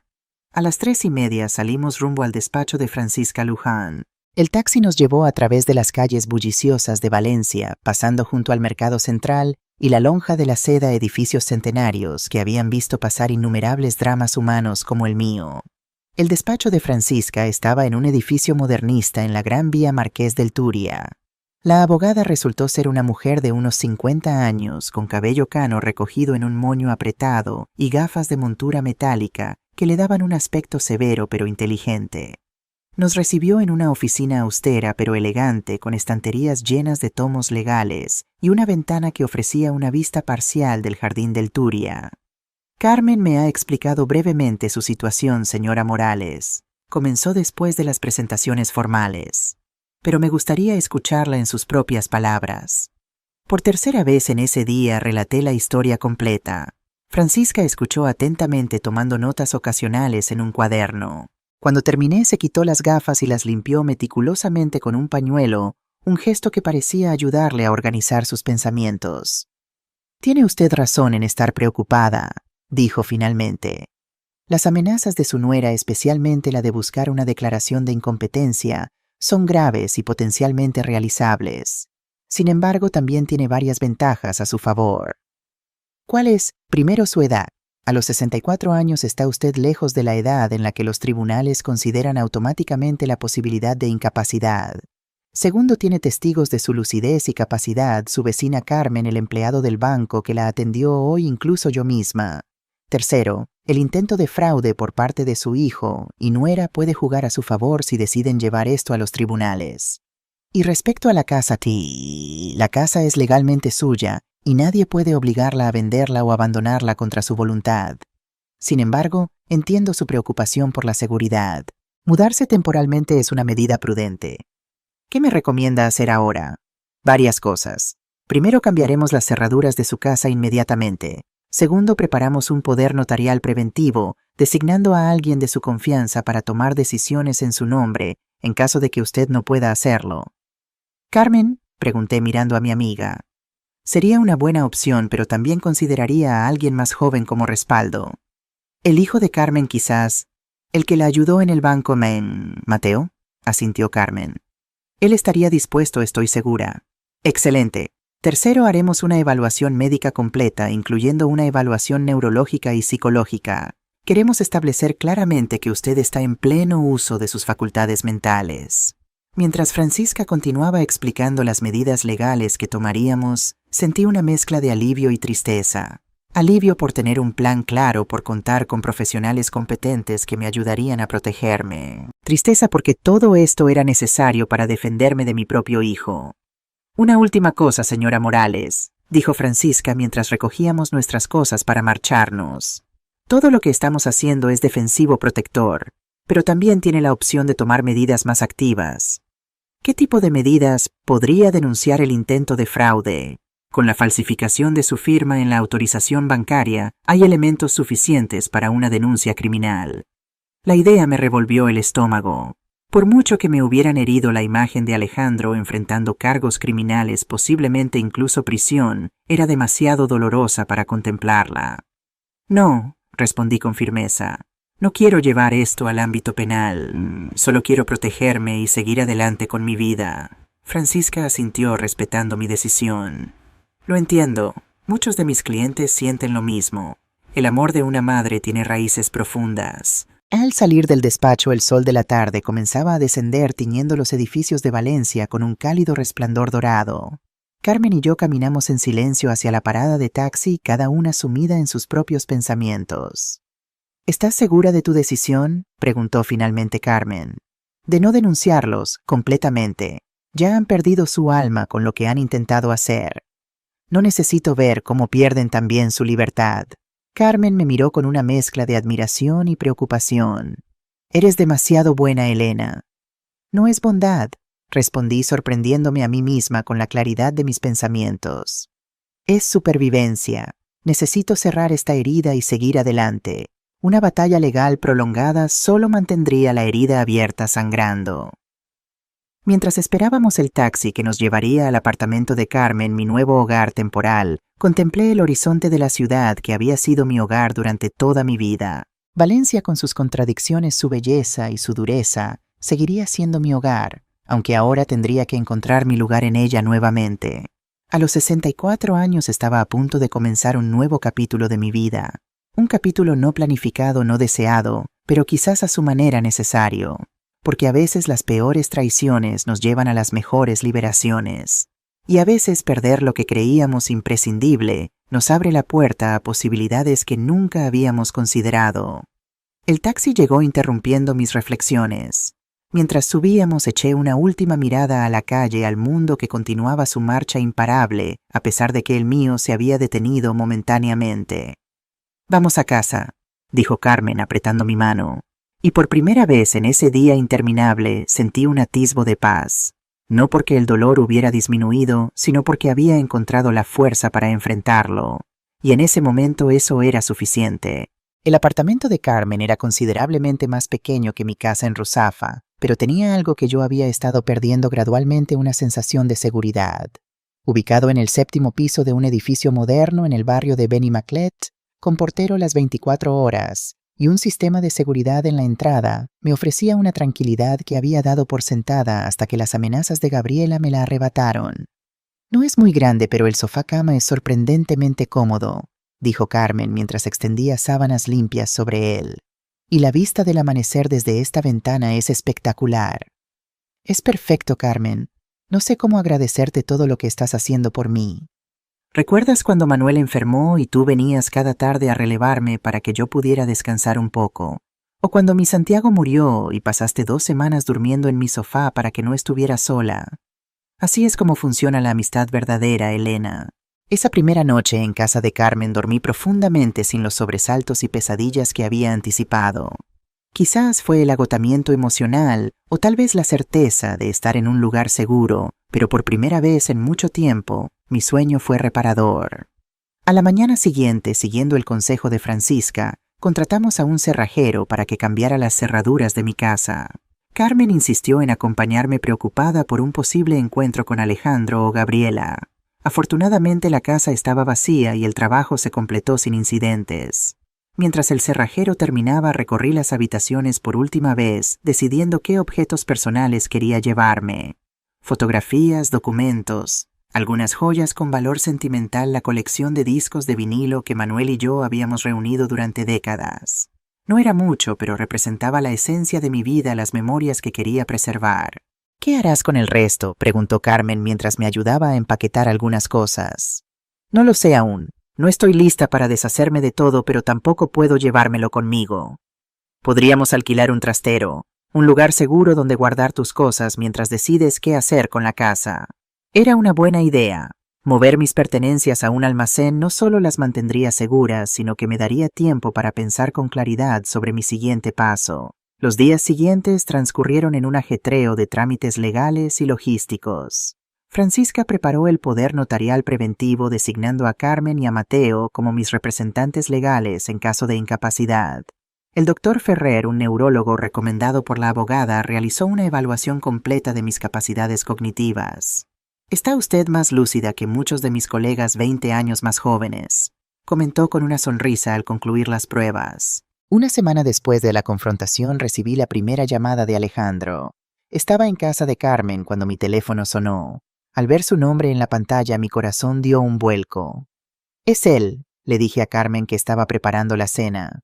«No tienes que contestar si no estás lista». «No creo que debo hacerlo». Tomé aire y respondí. «Hola, Alejandro». «Mamá». Su voz sonaba cansada, tensa. «Necesito hablar contigo, en persona». «No creo que sea buena idea en este momento». «Por favor, es importante. Cualquier cosa que necesites decirme puedes decirla por teléfono». Hubo un largo silencio. Casi podía sentir su frustración a través de la línea. Fui a casa ayer. Las cerraduras están cambiadas. Sí. ¿Dónde estás quedándote? Eso no es asunto tuyo, Alejandro. Otro silencio más largo esta vez. Mamá, sé que cometí un error terrible, pero necesitamos hablar. Necesito explicarte. ¿Explicarme qué exactamente? ¿Cómo planeaste robarme? ¿Cómo falsificaste mi firma? ¿O cómo amenazaste con declararme incompetente cuando tu plan falló? Lo de la incompetencia fue idea de Gabriela, dijo rápidamente. Yo nunca... Pero no la detuviste, ¿verdad? No dijiste, no vamos a amenazar a mi madre de esa manera. Te quedaste allí en silencio permitiendo que me amenazara. Estaba desesperado, mamá. Las deudas, el banco amenazando con embargarnos. No estaba pensando con claridad. Y ahora sí. Creo que sí. Al menos lo estoy intentando. Algo en su voz había cambiado. No era solo cansancio lo que escuchaba. Había una especie de derrota, de resignación. ¿Qué quieres de mí, Alejandro? Solo hablar, solo verte, por favor. Consideré su petición. Una parte de mí quería verlo, quería creer que estaba genuinamente arrepentido. Pero otra parte, la parte que había aprendido dolorosamente a protegerse, me advertía sobre la precaución. No estoy lista, Alejandro. Quizás en unas semanas, cuando las cosas se hayan calmado un poco. Semanas, mamá, no tenemos semanas. El banco... Ahí está, lo interrumpí. Sigues queriendo mi dinero. No es a mí a quien quieres ver. Es a mi cuenta bancaria. No es así, protestó, pero el daño ya estaba hecho. Adiós, Alejandro. Colgué antes de que pudiera responder, las manos temblándome ligeramente. Carmen se acercó y me abrazó sin decir palabra, comprendiendo que en ese momento no había palabras que pudieran aliviar el dolor de una madre rechazada por segunda vez. Esa noche, mientras cenábamos en silencio, Carmen mencionó algo que cambiaría el curso de las siguientes semanas. Hay un grupo que se reúne los jueves en el centro cultural del barrio. Mujeres mayores, muchas de ellas, con historias similares a la tuya. ¿Qué tipo de grupo? Lo llaman resiliencia plateada. Son mujeres que han sufrido abusos principalmente financieros por parte de sus familias. Comparten experiencias, consejos legales, apoyo emocional. Creo que te haría bien asistir. La idea de exponer mi situación a un grupo de desconocidas me resultaba incómoda. Mi generación había sido educada para mantener los problemas familiares dentro de casa, para no lavar los trapos sucios en público. No sé, Carmen, no me imagino contando mi historia a un grupo de extrañas. No serían extrañas por mucho tiempo, y a veces, Elena, las personas que menos conocemos son las que mejor pueden entendernos, precisamente porque no tienen prejuicios ni expectativas previas. Finalmente, más para complacer a Carmen que por convicción propia, acepté asistir a la próxima reunión. El centro cultural era un edificio modernista rehabilitado con grandes ventanales y un patio interior lleno de naranjos.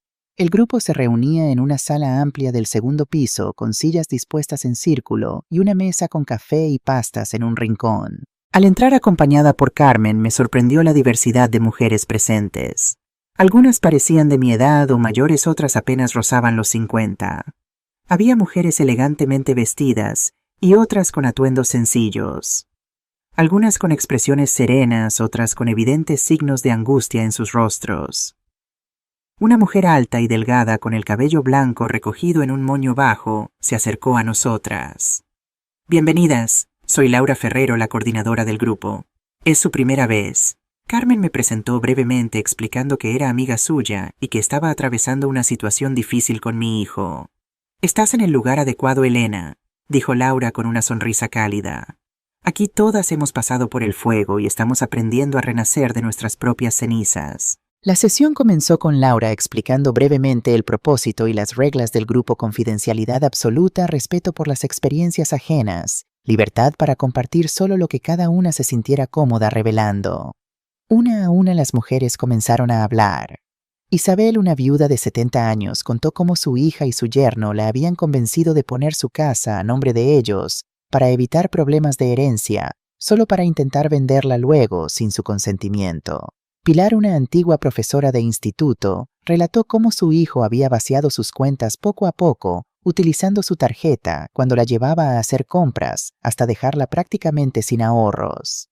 María Luisa, la más mayor del grupo, con sus 82 años, compartió con voz temblorosa cómo sus 3 hijos se habían peleado por su casa antes incluso de que ella mostrara signos de necesitar cuidados. Cada historia resonaba con elementos de la mía hijos, que veían a sus madres como recursos a explotar familias que confundían el amor con el derecho a poseer mujeres, que habían dado todo solo para descubrir que se esperaba que siguieran dando hasta quedar sin nada.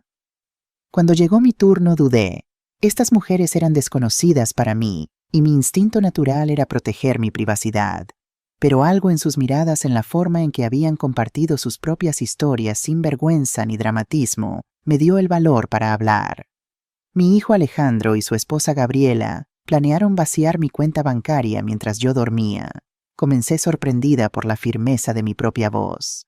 Los escuché por casualidad y pude proteger mi dinero a tiempo, pero cuando les confronté me amenazaron con declararme incompetente si no les ayudaba con sus deudas de juego. A medida que relataba mi historia, sentía cómo se aligeraba un peso que ni siquiera sabía que estaba cargando. No había lágrimas esta vez, solo la claridad cristalina de los hechos expuestos a la luz. Cuando terminé, varias mujeres asintieron en reconocimiento. No había sorpresa en sus rostros, ni horror, ni siquiera lástima. Solo una profunda comprensión nacida de experiencias similares. «Has dado el primer paso, Elena», dijo Laura. «El paso más difícil, reconocer que el abuso existe incluso cuando viene envuelto en palabras de amor familiar». Otra mujer, Mercedes, añadió, «y has hecho algo que muchas de nosotras tardamos años en hacer: actuar decisivamente para protegerte». Al final de la reunión intercambié números de teléfono con varias mujeres del grupo. Laura me dio algunos folletos sobre recursos legales y emocionales para personas en mi situación. Pero lo más valioso que me llevé fue la sensación de no estar sola, de que mi experiencia, por dolorosa que fuera, era parte de un patrón que otras habían enfrentado y superado. «¿Qué te pareció?», preguntó Carmen mientras regresábamos a su apartamento. «Revelador», respondí después de pensarlo un momento. «Es como si hubiera estado viviendo en una habitación oscura, convencida de que era la única persona allí, solo para descubrir que está llena de gente que ha estado a mi lado todo el tiempo». En las semanas siguientes establecí una nueva rutina.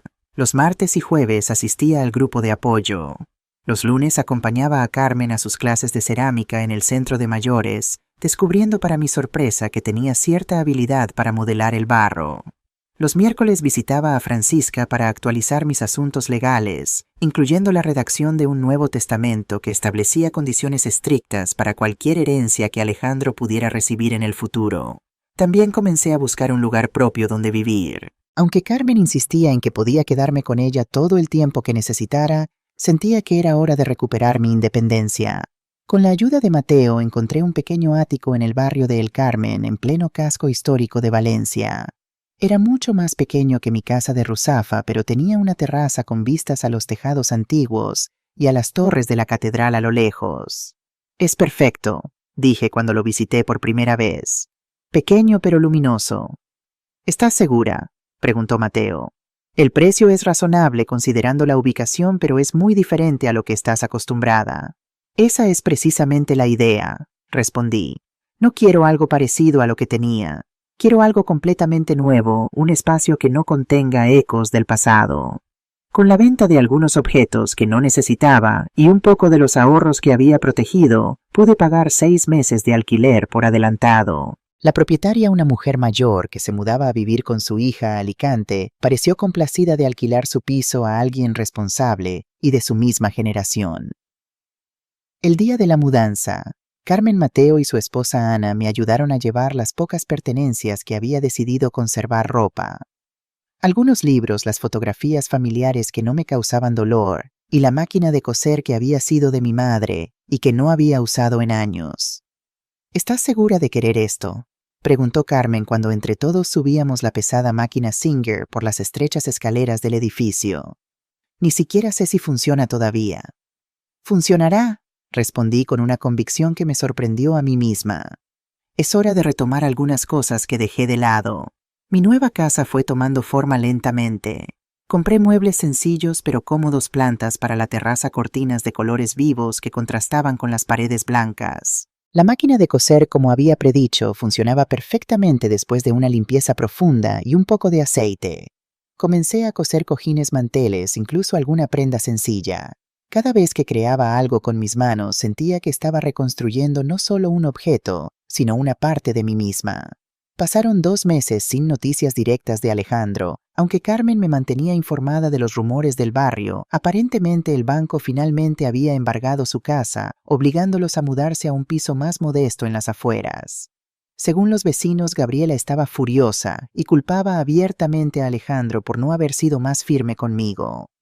Una tarde de principios de primavera, mientras regaba las plantas de mi terraza, vi un coche conocido aparcando en la plaza cercana. Era el Seat Ibiza de Alejandro, ahora visiblemente más deteriorado que la última vez que lo vi. Me quedé muy quieta observando. Alejandro salió del coche, pero no se acercó al edificio. Simplemente se quedó allí mirando hacia mi ventana como si estuviera reuniendo el valor para subir, o quizás solo asegurándose de que yo estaba bien. Me aparté ligeramente para que no pudiera verme, pero seguí observándolo. Había perdido peso y su postura, siempre confiada, ahora mostraba signos de derrota. Después de unos minutos volvió al coche y se marchó. No le mencioné el incidente a nadie, ni siquiera a Carmen. Era como un pequeño secreto entre mi hijo y yo, un reconocimiento silencioso de que a pesar de todo seguíamos conectados por un hilo invisible que ninguno de los dos había cortado completamente. Las reuniones del grupo Resiliencia Plateada se convirtieron en un ancla en mi nueva vida. Allí no solo encontré apoyo, sino también un propósito: ayudar a otras mujeres que estaban comenzando el mismo doloroso camino que yo había recorrido. Laura, viendo mi progreso y mi capacidad para conectar con las recién llegadas, me pidió que la ayudara a coordinar algunas actividades. Pronto estaba organizando talleres de seguridad financiera para mayores y establecimiento de límites saludables en la familia. «Tienes un don para esto, Elena», me dijo Laura después de un taller particularmente emotivo. «Sabes combinar la empatía con la firmeza, y eso es exactamente lo que muchas de estas mujeres necesitan». Por primera vez en mi vida adulta, sentía que estaba haciendo algo significativo más allá de ser madre o esposa. Era una sensación extrañamente liberadora. Una mañana de abril, mientras compraba verduras en el mercado central, una voz conocida me llamó por mi nombre. Me giré para encontrarme cara a cara con Alejandro. «Mamá», dijo simplemente su voz, una mezcla de anhelo y cautela. Lo miré detenidamente, notando los cambios en su apariencia. Había envejecido años en pocos meses, con nuevas canas en las sienes y profundas líneas alrededor de los ojos. «Alejandro», respondí manteniendo mi voz neutra. «Te he buscado por todas partes. Carmen no quiso decirme dónde estabas». Carmen respetó mis deseos. Asintió lentamente, aceptando el reproche implícito. «Te vi el otro día observando mi casa desde la plaza», añadí. Tuvo la decencia de parecer avergonzado. «No sabía si sería bienvenido, o si querrías verme. Y ahora te encontré por casualidad y tomé la decisión en un segundo. Quizás no sea el lugar ideal para hablar, pero no quería perder la oportunidad». Miré alrededor. El mercado estaba lleno de gente, compradores y vendedores inmersos en el ruidoso ritual del comercio matutino. «Tienes razón, no es el lugar. Hay un café en la esquina. Podemos hablar allí». El café era un lugar pequeño y acogedor, con pocas mesas y una clientela mayormente local. Pedimos 2 cafés y nos sentamos en un rincón alejado, frente a frente, por primera vez desde aquella terrible confrontación. «¿Cómo estás?», preguntó finalmente, rompiendo el incómodo silencio. «Bien», respondí, sorprendida de que fuera verdad. «De hecho, mejor que bien. He encontrado un nuevo propósito, nuevas amistades, una nueva forma de vivir». «Me alegro», dijo, y parecía sincero. «Te mereces ser feliz, mamá. Siempre lo has merecido». «¿Y tú, cómo estás?», suspiró profundamente antes de responder. «Sobreviviendo. El banco ejecutó la hipoteca. Perdimos la casa. Ahora vivimos en un piso pequeño en Mislata». «Lo sé. Carmen me lo contó». «Claro», sonrió tristemente. «Las noticias viajan rápido en el barrio». «¿Y Gabriela?». Su expresión se endureció. «Nos hemos separado, o más bien ella me ha dejado. Aparentemente no soy el partido atractivo que era cuando teníamos la casa grande y las tarjetas de crédito sin límite». A pesar de todo lo ocurrido, sentí una punzada de compasión por mi hijo. Siempre había sido vulnerable a personas como Gabriela, personas fuertes que lo moldeaban según sus deseos. «Lo siento», dije, y lo decía en serio. «Yo también», respondió mirándome directamente a los ojos por primera vez. Siento todo lo que pasó, mamá. Siento haberte fallado de la manera más terrible posible. No hay excusa, lo sé, pero quiero que sepas que cada día pienso en lo que hice y me avergüenzo profundamente. Sus palabras parecían genuinas, pero yo había aprendido a ser cautelosa. ¿Por qué me dices esto ahora, Alejandro? ¿Qué quieres de mí? Pareció momentáneamente dolido por mi desconfianza, pero luego asintió aceptándola como justa. No quiero nada material si eso es lo que te preocupa. He conseguido un trabajo en una empresa de construcción. No es lo que estudié, pero pagan bien y estoy reconstruyendo mi vida poco a poco. Me alegro por ti, de verdad. Pero hay algo más, algo que necesitas saber. Hizo una pausa como reuniendo valor. Tengo un hijo, mamá. Un niño de 3 años. Tu nieto. La revelación me dejó sin aliento. Un hijo con Gabriela. No, con una mujer que conocí antes durante un tiempo en que Gabriela y yo nos separamos brevemente. Su nombre es Teresa.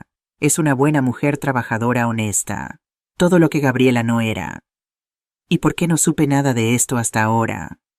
Porque Gabriela me hizo elegir. Ella o Teresa y el niño. Y elegí mal como he hecho tantas veces en mi vida.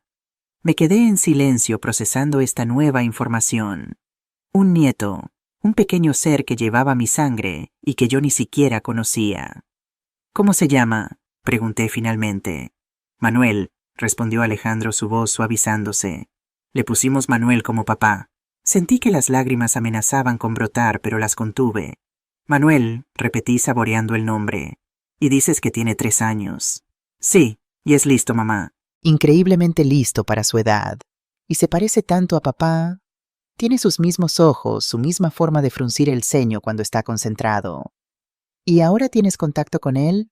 Sí, desde que Gabriela se fue he estado viendo a Teresa y a Manuel regularmente. De hecho, estoy tratando de ser el padre que debería haber sido desde el principio. ¿Y Teresa qué sabe ella de mí? Sabe todo, mamá. Le conté la verdad, incluso las partes que me avergüenzan. Y fue ella quien me animó a buscarte, a intentar reparar el daño si era posible. Parece una mujer sabia. Lo es, mucho más de lo que merezco. Nos quedamos en silencio un momento, cada uno sumido en sus propios pensamientos. El café se había enfriado, pero ninguno de los dos parecía interesado en beberlo.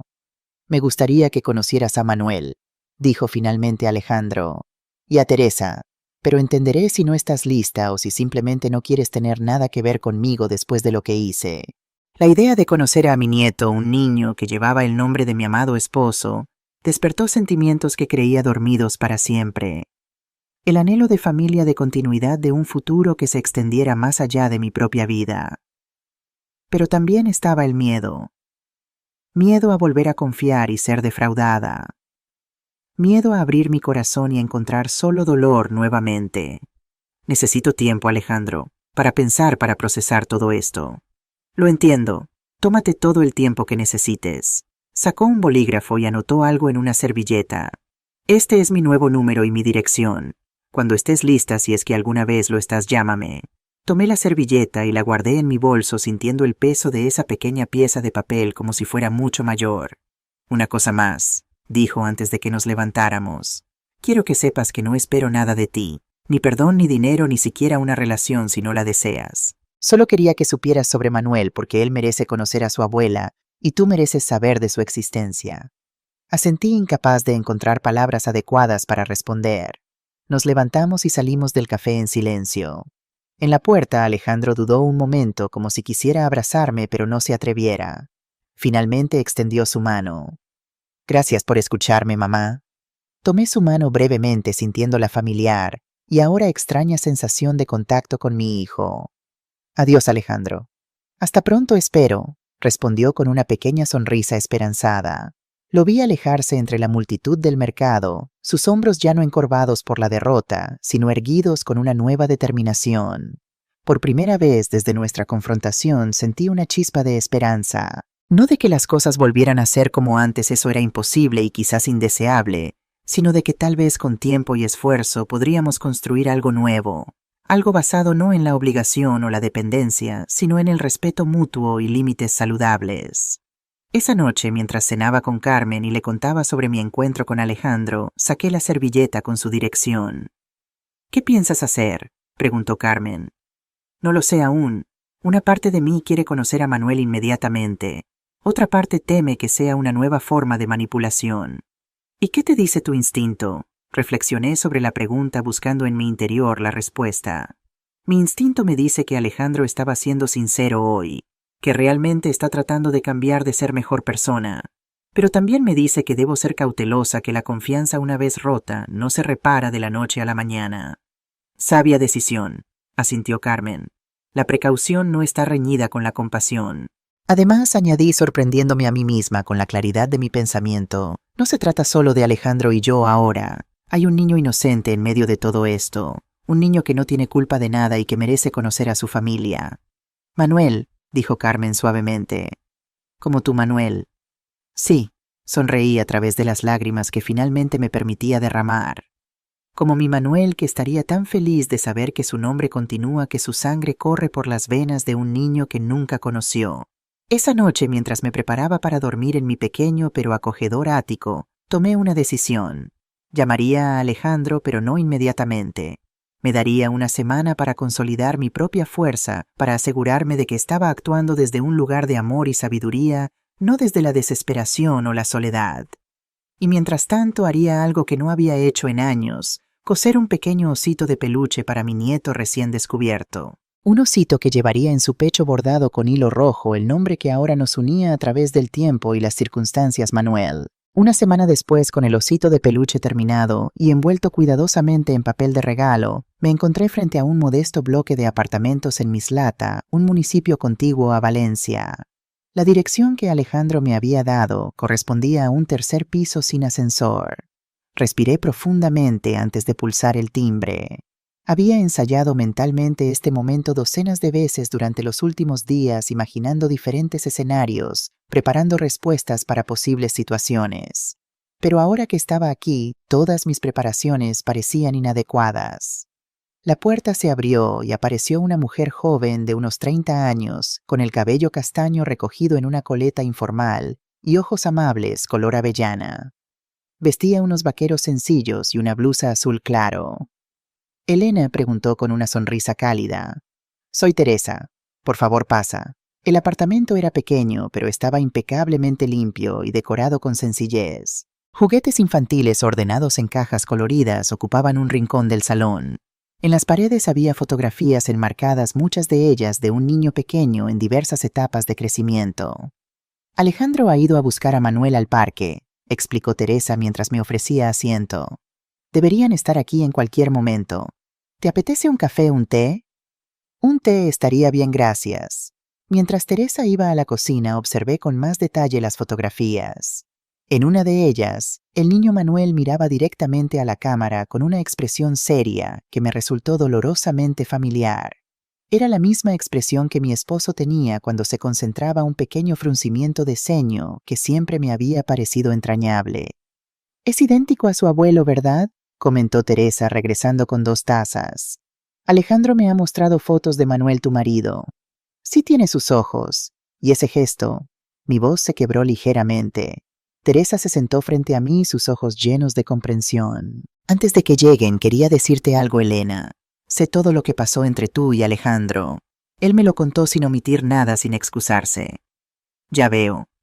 Y quiero que sepas que lo entiendo. Tu dolor, tu desconfianza. Si estuvieras en mi lugar, probablemente sentirías lo mismo. Su franqueza me sorprendió. No había esperado esta conversación directa, esta aceptación abierta de los errores de Alejandro. No juzgo a nadie, continuó Teresa. Todos cometemos errores, todos tenemos momentos de debilidad. Lo importante es lo que hacemos después, cómo intentamos reparar el daño causado. ¿Y crees que Alejandro está realmente intentando reparar el daño?, pregunté necesitando su perspectiva. Lo creo, respondió sin dudar. Lo he visto cambiar en estos meses. Ha pasado de ser alguien que huía de sus responsabilidades a alguien que las enfrenta directamente, de alguien que culpaba a otros por sus problemas a alguien que asume sus errores. ¿Y lo de Gabriela? Se fue hace 3 meses cuando quedó claro que no habría más dinero fácil. Fue duro para él, pero creo que fue lo mejor que podía pasarle. El sonido de una llave en la cerradura interrumpió nuestra conversación. La puerta se abrió y entró Alejandro con un niño pequeño de la mano. El niño Manuel se detuvo al verme súbitamente tímido y se escondió parcialmente detrás de la pierna de su padre. «Mamá», dijo Alejandro visiblemente emocionado. «¿Has venido?» «He venido», confirmé, mi atención dividida entre él y el pequeño que me observaba con curiosidad desde su escondite. «Manuel», dijo Alejandro agachándose hasta quedar a la altura del niño. «Esta señora es tu abuela Elena, la mamá de papá. ¿Recuerdas que te hablé de ella?» El niño asintió solemnemente, sus grandes ojos marrones, los ojos de mi Manuel estudiándome con intensidad. «Hola, Manuel», dije suavemente, sintiendo una emoción que amenazaba con desbordarme. «Estoy muy contenta de conocerte». ¿Eres de verdad mi abuela?, preguntó con esa directa curiosidad infantil que no conoce filtros. «Sí lo soy». «¿Y por qué no te había visto antes?».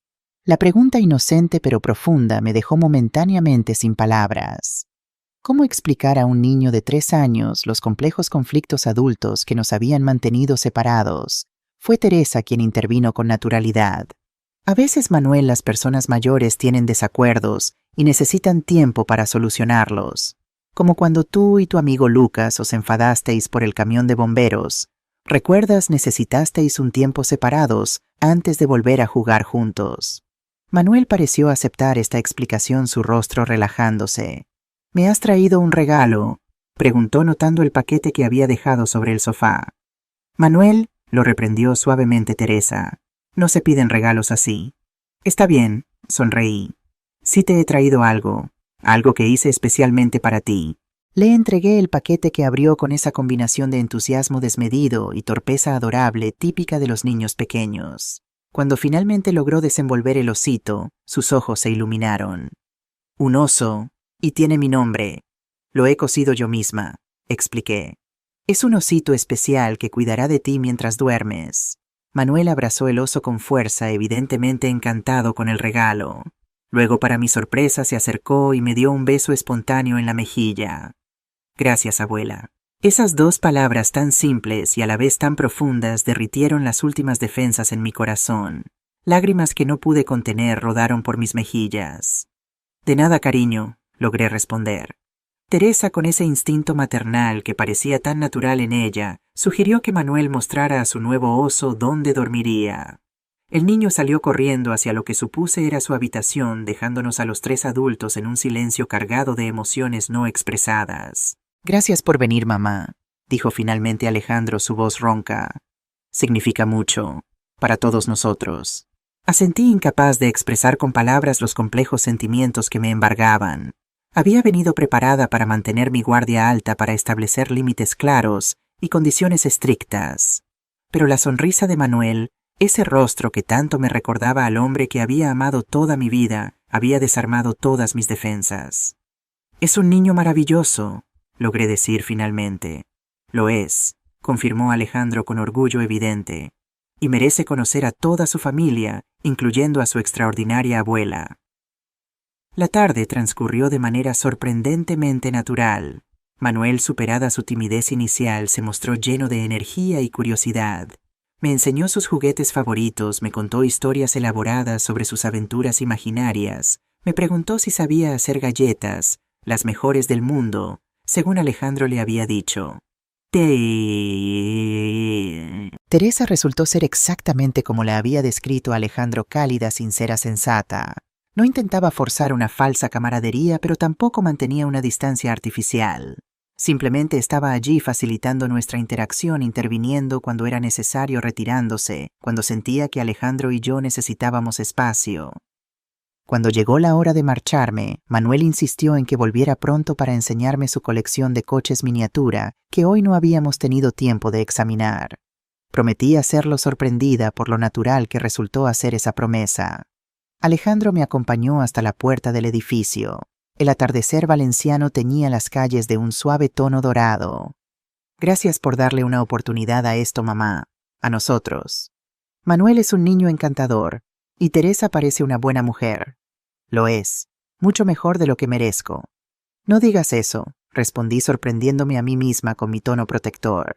«Todos merecemos segundas oportunidades, Alejandro. Incluso tú, incluso yo. Esto significa que quiero conocer a mi nieto, quiero ser parte de su vida, En cuanto a nosotros, hice una pausa buscando las palabras justas. Necesitaremos tiempo. La confianza una vez rota no se recupera de la noche a la mañana. Lo entiendo perfectamente, y estoy dispuesto a esperar a demostrarte con hechos, no con palabras, que he cambiado. Asentí apreciando su madurez tan diferente de la desesperación manipuladora que había mostrado en nuestra última confrontación. Y quiero que sepas algo más, añadió Alejandro. He comenzado a asistir a reuniones de jugadores anónimos. Llevo 2 meses sin apostar. Es un proceso difícil, pero estoy comprometido. Me alegra oírlo, respondí sinceramente. Tu padre estaría orgulloso. ¿De verdad lo crees?, preguntó con una vulnerabilidad que me recordó al niño que una vez fue. Sí, Manuel siempre valoró la honestidad y el esfuerzo por encima de todo. Ver que estás enfrentando tus problemas en lugar de huir de ellos. Sí, estaría orgulloso. Nos despedimos sin abrazos, pero con una nueva comprensión mutua, un puente frágil pero real sobre el abismo que se había abierto entre nosotros. Durante las semanas siguientes establecimos una rutina cautelosa. Visitaba a Manuel 2 veces por semana, generalmente cuando Teresa estaba en casa.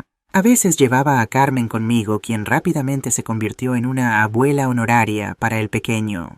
Otras veces Teresa traía a Manuel a mi ático, donde el niño quedaba fascinado por la vista de los tejados antiguos y las palomas que visitaban mi terraza. Mi relación con Alejandro evolucionaba lentamente con cuidado. No hablábamos directamente de dinero ni del pasado, pero poco a poco, a través de pequeñas conversaciones y momentos compartidos, íbamos reconstruyendo algo que, si bien nunca sería igual que antes, podría convertirse en algo nuevo y posiblemente más saludable. Fue durante una de estas visitas, mientras Manuel dormía la siesta y Teresa había salido a hacer compras, cuando Alejandro me entregó un sobre. ¿Qué es esto?, pregunté abriéndolo para encontrar 3 billetes de 50 euros. Es un comienzo, respondió. Sé que te debo mucho más, no solo por los préstamos que nunca devolví, sino por todo lo que has hecho por mí a lo largo de los años. Pero es un inicio. Alejandro, no es necesario. Sí lo es, mamá. Para mí lo es.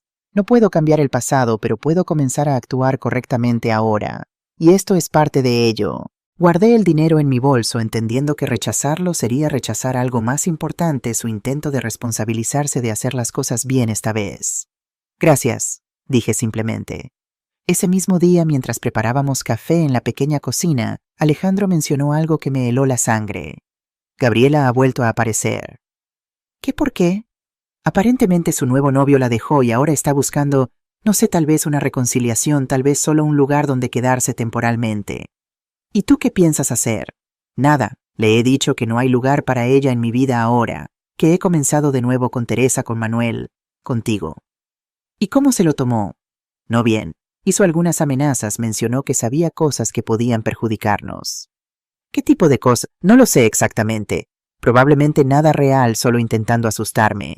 Pero quería que lo supieras por si acaso intenta contactarte. Gracias por la advertencia.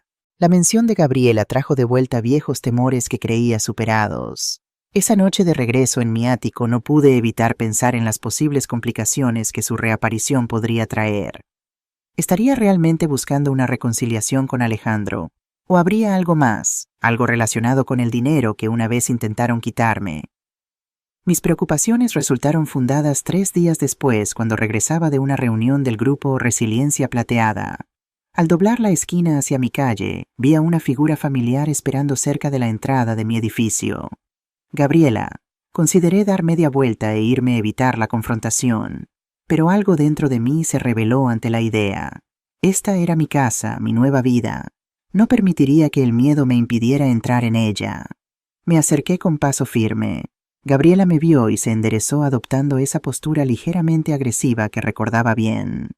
Elena, dijo a modo de saludo, su voz cargada de falsa cordialidad. ¡Qué coincidencia encontrarte aquí! No es ninguna coincidencia, Gabriela. Estás esperando frente a mi casa. Su sonrisa flaqueó momentáneamente. Siempre tan directa. Es una de las cosas que siempre admiré de ti. ¿Qué quieres? Solo hablar, como adultas civilizadas. ¿Podemos entrar? No, Gabriela. Lo que tengas que decir puedes decirlo aquí mismo. Frunció el ceño, claramente contrariada por mi negativa.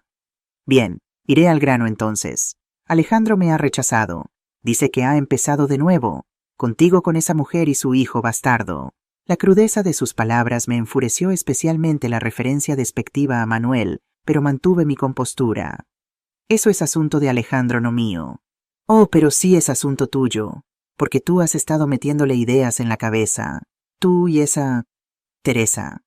Alejandro es un adulto capaz de tomar sus propias decisiones. Gabriela soltó una risa amarga.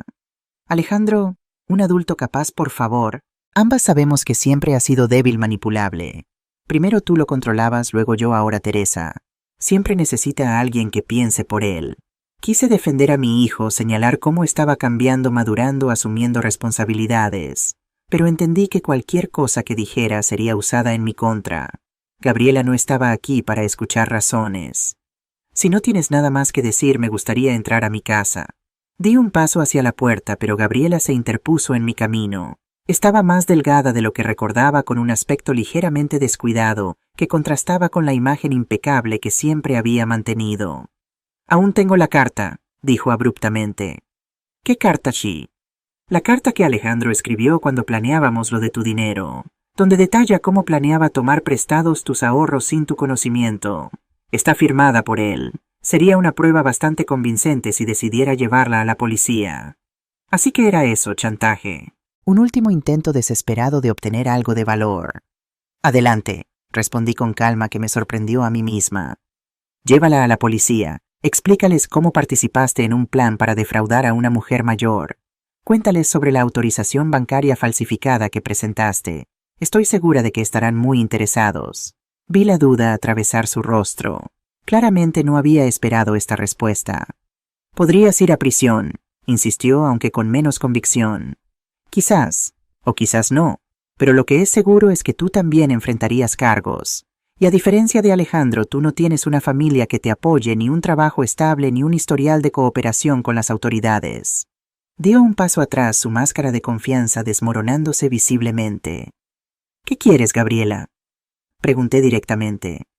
¿Dinero? ¿Es eso, ne? Solo quiero lo que me corresponde, respondió su voz ahora más pequeña. Pasé años con Alejandro. Lo ayudé con su carrera, organicé su vida. Merezco algo a cambio. Lo que mereces y lo que obtendrás son cosas diferentes, me temo. Alejandro ha elegido un nuevo camino. Teresa y Manuel son su familia ahora, y yo soy parte de esa familia. Si tienes algún reclamo legítimo contra mi hijo, deberías hablar con un abogado, no amenazar a una anciana en la calle. No eres una anciana, Elena. Eres una mujer calculadora que siempre ha sabido exactamente lo que hacía. Sonreí ante el inesperado cumplido oculto en su insulto. Gracias. Ahora, si me disculpas, ha sido un día largo y quisiera descansar. Esta vez no intentó detenerme cuando me dirigí hacia la puerta, pero antes de entrar se dirigió a mí una última vez. Esto no ha terminado, Elena. Me giré para mirarla, notando la desesperación mal disimulada en sus ojos, la postura defensiva de alguien que se sabe derrotada, pero no está lista para admitirlo. Sí, Gabriela, sí ha terminado, para todos nosotros. Entré en el edificio sin mirar atrás, escuchando sus tacones alejarse con pasos rápidos y furiosos. Mientras subía las escaleras hasta mi ático, reflexioné sobre el encuentro. No sentía miedo, ni siquiera preocupación. Solo una extraña compasión por Gabriela, una mujer que había basado toda su estrategia vital en explotar a otros, y ahora se encontraba sola, sin recursos, sin plan B. Esa noche llamé a Alejandro para contarle sobre el encuentro. Estaba preocupado, por supuesto, y ofreció venir inmediatamente. Le aseguré que estaba bien, que Gabriela, a pesar de sus amenazas, era más ruido que acción. De todas formas tendré cuidado, le prometí.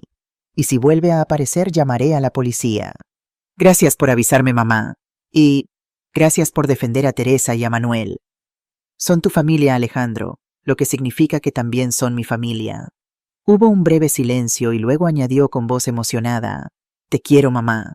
Sé que no lo he demostrado como debería, pero te quiero. Yo también te quiero, hijo, respondí, sorprendida por la facilidad con que las palabras salieron, por lo verdaderas que sonaban después de todo lo ocurrido. Esa noche dormí profundamente, sin pesadillas ni sobresaltos. Al día siguiente, como medida de precaución, contraté a un cerrajero para instalar una cerradura adicional en mi puerta. No por miedo a Gabriela específicamente, sino como un recordatorio de que la autoprotección no era egoísmo, sino una forma de amor propio.